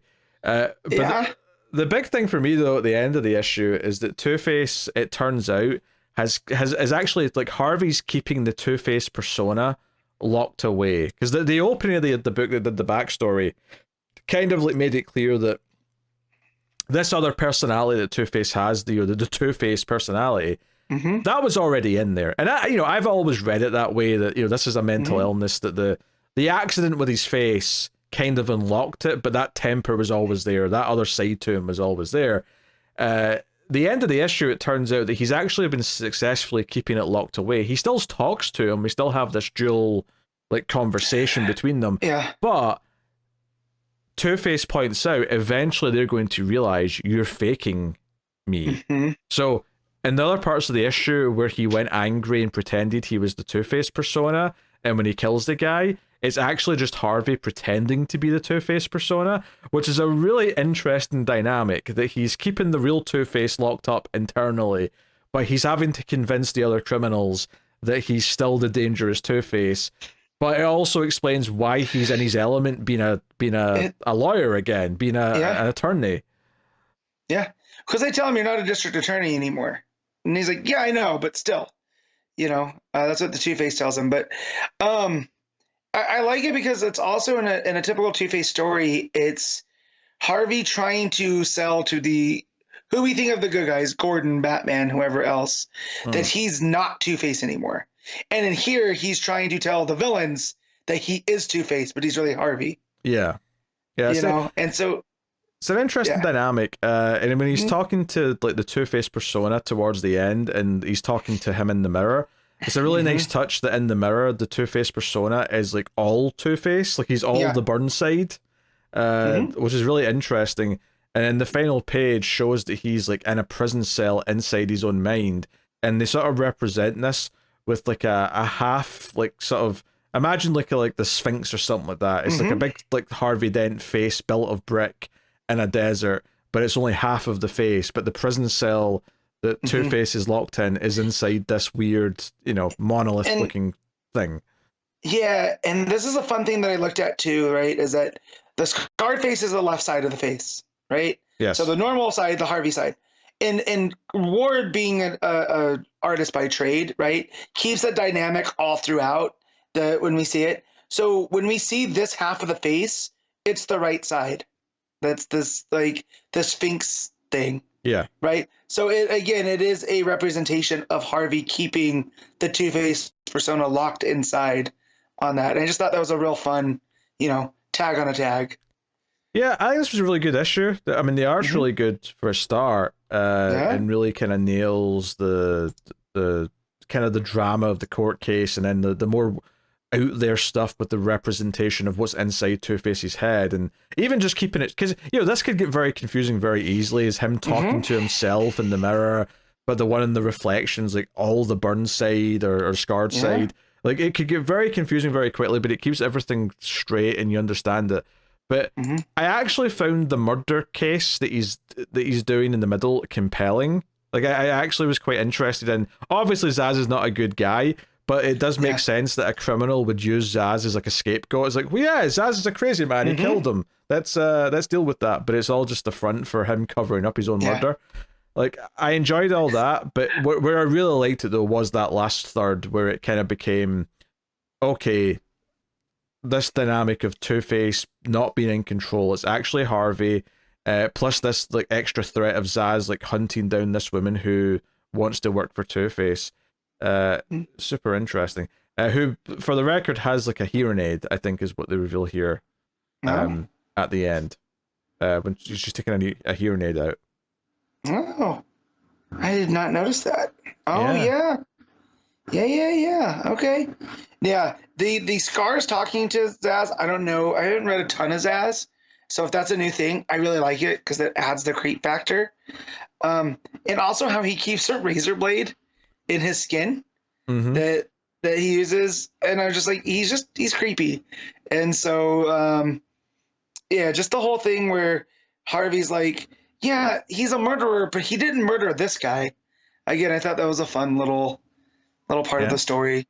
Yeah, because it says Harvey's agreeing to let her work for him. He says, sometimes I need eyes and ears elsewhere, and that's when you get the panel of her taking the hearing aid out, which is an interesting little, Well, and she contrast. has a scar behind her neck, right? And so is that from the hearing aid? Right? Is that because it looks like one of the Zaz scars? It does, but like some people do get scars there if they've had their ears worked on. Yeah. But or is it just a case of like, did Zaz like cut her there earlier when he was grabbing her? I'd have to go back and I'm looking right now. I don't. Because he's got a hold of her. I don't know if he's holding a blade at that point though. But yeah, she may be a survivor. Like maybe that. I mean, that would explain why she's at this court case in the first place. She's there to see if Zaz is guilty and if he's going to get what he's got coming to him. So that would make some sense. And maybe we'll develop her a little bit. Her name's Miss Cantwell. Cantwell, yeah. Record. Also, what does Harvey use to kill the Falcone guy? Is it the knife that he had? Honestly, it's in silhouette, so to me it looked like he just punched him through the head, if I'm honest. But yeah, because I'm like, did he go straight for the eyes? Like he used the old thumbs to the eyes trick, or did he steal the knife from the guy? Either way, it's super brutal because the group of criminals are standing there kind of, awkwardly. Yeah, they're freaked out by it. Yeah, whatever he's done. Yeah. So yeah, it's really good stuff. I really loved Ward's take on Harvey and City of Madness. And so when this book got announced, I was like, okay, there should be more of that. And it's not exactly the same, but he seems to be really interested in that Harvey Two-Face dynamic and who's really in control there, right? And so if this is what this is going to delve into, I'm really here for that. Yeah. Also, nice touch in the art as well to make it like to build up this new character of Cantwell is that the first time we see her, she's just in the crowd, but the coloring really makes her stand out because everyone else is kind of muted, but she's wearing this like bright red jacket, and then it goes into a closer panel right as Zaz is saying that he always tallies everyone that he kills. So even in the context of when she's introduced in a way that's tied to Zaz talking about killing, which makes it feel like she's going to be tied to him thematically, if nothing else. So it makes her feel like this woman, whoever she is going to be important. And then, of course, throughout the rest of the issue, she gets involved. She almost becomes a victim. And then Zaz is chasing her. She comes to talk to Harvey. But yeah, maybe, like if she was a survivor of Zaz, maybe that's what's motivating her to come here in the first place. So I'm actually really curious to see where they go with that. But yeah, they definitely make Zaz look like a really brutal, vicious killer in this issue with the sort of the implications of what his crimes have been. And like, here's 6 of Zaz's most recent victims. I'm like, 6 of his most recent, you say? Like, how many are we at total? Because that's racking up a lot of kills at this point. One of my things is always like, what happens when he runs out of space? If it ever gets to that spot, you know what I mean? He's got legs and stuff. We don't know how many tally marks he's got down there. No, I know. So yeah, it was always one of those ones. But yeah, and it goes, and just the way that the art handles the scars on him, the tally marks, everything seems so grotesque. Yeah. So it drives home how much of a in a world where you have Croc, right, and you have Harvey with his burned face and whatever. It seems like Zaz is much more of a creature than either of those two, right? Because of his unique sickness here. But yeah, a lot of good stuff. Really excited to read to see where this goes. Because this is a mini, right? It's not an ongoing. I think so. I think it's a mini. Or it may be one of those ones where they didn't actually tell us, but we're all just assuming that it's probably a mini. Sadly, in a way, it was very good because it means that we're going to keep reading it, and there's a lot of books right now. But hey, good problem to have, I guess. Yeah. So, what are you giving Two-Face issue 1? I'm going to this a 9. Whoa, straight to the Yeah. nine. I mean, I kind of get it. I think I'm going to be a little bit more conservative and say 8.5, but it is very good. I went into this not necessarily expecting anything, but it was kind of like, okay, it's like book number 8 of 9, and I've read a lot of books already. Like it's almost going to have to be really good for me to not just be feeling like, oh, another comic book. But then it was actually really good, so it didn't matter. It overcame any fatigue that I might have otherwise had whilst reading my books. So credit where credit's due. Batman Santa Claus Silent Night Returns issue 2. Jeff Parker writing with Lukas Ketner and Michele Bandini on the art. So yeah, this gets into a lot of the magic side of the DCU this issue. The Justice League are still trapped within that bubble that the Silent Night put up, and they're dealing with that and not making a very good job of it, to be honest. They're kind of stuck. Zatanna, Santa, and Robin, Damien specifically, they, however, go off to the winter solstice party with all the magic users of the DCU, and Santa disguises himself as Batman because apparently she only has a +1, but they make it they're okay with bringing your offspring, so he's disguised as Batman so that Damien's like the +1/+1. Here's my thing: she couldn't disguise Damien as Santa's kid. Right? Like we have to. No, we need to be fair, magic community to be afraid of Batman, right? To be fair, I did like in the first page of the book, there's like a criminal out in Gotham, and Santa comes down, and it does look like Batman's like jumping down, and notably, you don't see the ears because that's off panel, but it's because there is no ears. It's not Batman. Right. But so the book has thematically like made you think about comparing Batman to Santa, so it doesn't feel out of nowhere in that sense. Yeah. But yeah, so they go there whilst the Justice League fight a big troll-looking thing, a big ogre, maybe is a better description. Yeah. So yeah, that's the whole thing, and there's some fighting there. I think I slightly prefer the art in the Justice League part of the book versus the rest of the book, but I mean, neither's bad though, to be clear. We get Fenris here at the end with the flipping frost giants, and he's all glowing, and Superman and Batman, and you got the Draugr, the undead. It looks rad as hell. So yeah, I'm with you on there. Yeah, fun stuff. There's like a cool page where Ray comes speeding in from the side, and then there's lots of like small panels of like Green Lantern like cutting off the horn of this ogre and making him talk. And it basically just talks about how the armor that the Silent Night wears is kind of special, and we actually see later on when it's moving around, the armor's kind of on its own. It's like a ghost inside the armor, which is but it tells this whole story about him being a knight, and then got too powerful, and the like his armor turned into this armor, and actually no, some of this comes later. This comes from the story that is it Faust that tells them. Yeah, Felix Faust gives the other perspective. Yeah, at the solstice party, he says yes. Oh, no, sorry, it's Jason Blood. It's Jason Blood who's telling this part. Yeah, but then Faust also gives his input as well, because it's all the King Arthur stuff. It's so Blood and the knight that became the Silent Knight were both serving on Arthur's court, and they were out on this mission, and he got close to this great power and did this to him. Yeah, I mean, I think this is fairly well told. I thought it was an easy read. I enjoyed what it sets up. Admittedly, though, like anyone who knows me knows that I'm probably not that excited by talking about myths and legends and Arthur and shit like that. This is why I wish Connor was here, because I know he'd be tripping up about the Arthurian stuff, right? Yes, I'm sure he'd be. That said, anyway. Yes, he'd be more excited. But I love the little character aspects here of Faust. They end up gaining him on their side when Santa brings in Krampus, because just an evil bastard like Felix Faust is going to be much more into meeting Krampus than Santa. I thought that was very funny.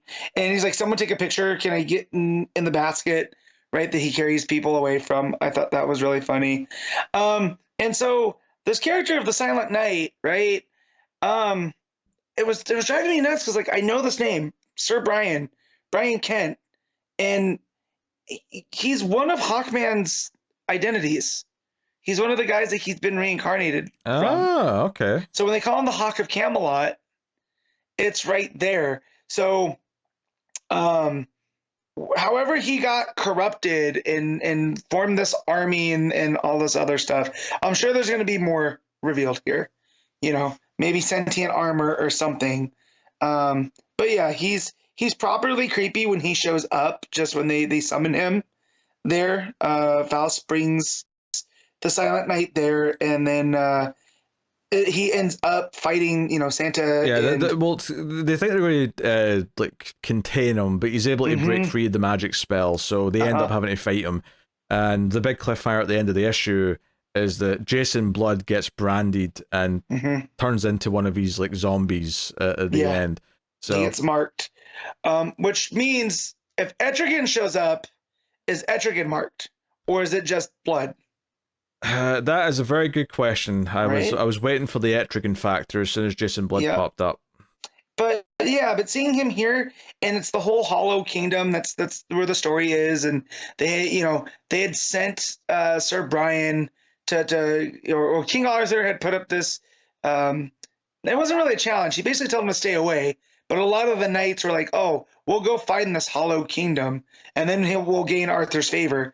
And something in there corrupted Sir Brian, but it also seems like the armor is empty, right? So maybe it's not Sir Brian that got corrupted. Maybe it's some aspect of this Hollow Kingdom, and that's why he's able to do the thing, or it's able to do the things that it does. But yeah, bringing the character Silent Knight into it just for the Christmas theme, I thought it was pretty fun on Jeff Parker's part. So seeing where the story goes, I'm pretty excited because again, if we keep getting these kind of Batman Santa stories around the holiday season every year, I'm here for them because I like seeing how the DC heroes interact with different, mythological aspects, let alone Christmas folklore and the things that surround it. So, but yeah, pretty enjoyable all around. Yeah. I mean, I had a good enough time. It's definitely kind of just a light, fun book and nothing to be taken too seriously. But yeah, I mean, yeah, some of the lore here I'm not as interested in inherently, but it didn't really drag it down much because it's Parker knows how to like make characters bounce around dialogue wise quite well. So, what are you giving Silent Knight Returns? I'm gonna give this a 7.5. Yeah, just a 7 for me, I think, on this one. So cool. All right. That'll bring us to the end of the show. We will pick our favorite panel / moment, favorite cover, favorite art, and of course, top 5 books of the week. Matt, what is your panel / moment of the week? All right. So most weeks when we have a lot of good books, I have a hard time picking, but 2 immediately came to mind this week. The first was in Absolute Superman, that when he's carrying Lois out, and it's the first time we see the cape kind of resemble a cape. I think that's a really strong image. And then my second one was from Birds of Prey, and it's when Canary's doing the cry, and everyone is down except for Barda, who seems unfazed. And that was another top moment. And if I had a coin, I would flip it right now, but I didn't think enough of a head. I'll give it to Birds of Prey and Barda. I thought that was a real fun piece. Yeah, I think. Yeah, there's a few things to choose from this week. I'm also tempted to go with Absolute Superman, though, since you mentioned that. I don't even know if it's specifically the panel you mentioned, or more so... definitely something with like seeing how the cape works, but maybe more so when he walks out having saved the people with Lois is maybe more of a money moment, but there's a lot of money moments in that like entire like extended sequence of the cape being used. So I think something in there is what I'm landing on. Cover of the week. I did have a look as you were talking about Poison Ivy. There's a nice Shannon Action Comics cover, nice and simple, just Superman flying. There's a nice Birds of Prey cover, which is a little bit disingenuous. Like, it kind of fits with what's going on in the book. It's the Serge Acuna cover, which is Cass in like a jail cell with handcuffs and like orange overalls, and I'm like, she is kind of imprisoned, but this is more of a traditional, prison that they've put in the cover, which is a bit weird. But it's got our Shadow's got the bat ears though, the classic kind of trick there. GSA's got a fun variant from Leonardo Fernandez with a few of the characters, Obsidian, Wildcat, Jesse Quick, and Jakeem.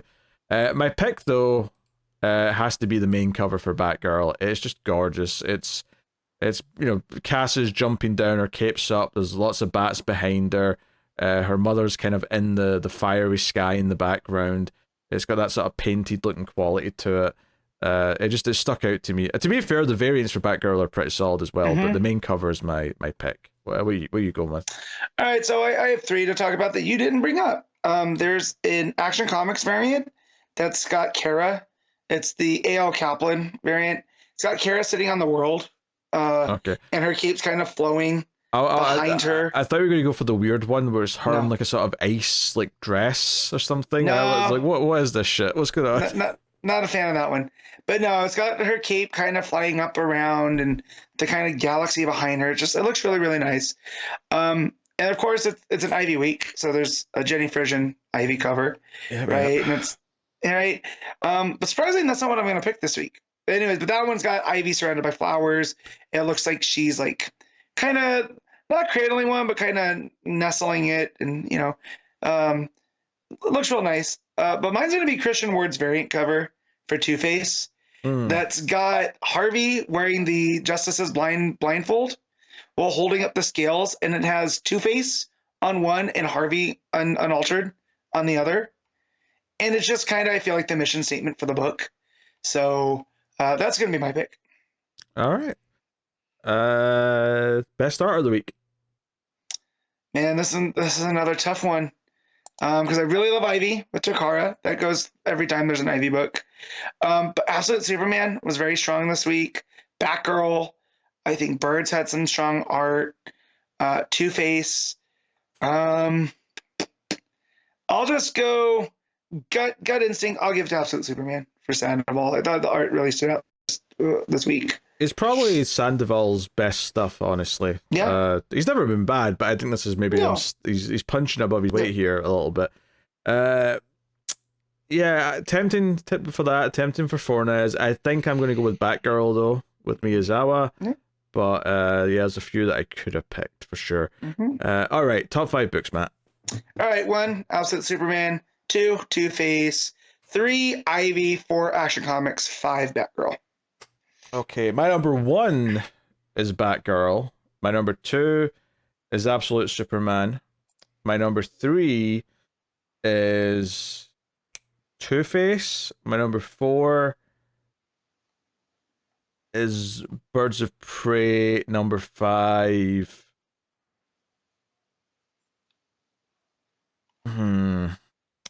Shazam. All right, there you go. Shazam. Those are the top 5s this week. That was nice and different though, because your number 5 is my number 1. So like, there's been a few weeks recently where we've had the exact same 5 in the exact same order. So I'm pleased for a little bit of variance this time. Yeah. Outside my first 2, all of them were kind of log jammed for the most part. So it was just kind of based off of vibes, but definitely Two-Face and Absolute Superman, which I know. And then Ivy was 3. I'm a self-parody at this point. Those are my 3 favorite characters probably in DC Comics. So let's take a look and see what's coming next week from DC Comics. Next week we have Action Comics 1079, Green Lantern 18, Batman and Robin 16. We have Batman Dark Patterns issue 1. Why was that so hard for me to say? Dark Patterns. Batman Dark Patterns. I guess because it's after Batman as well. It's the problem. If I just say Dark Patterns, it's fine. But Batman Dark Patterns. I feel like I'm really emphasizing that last T. Squirrel Girl.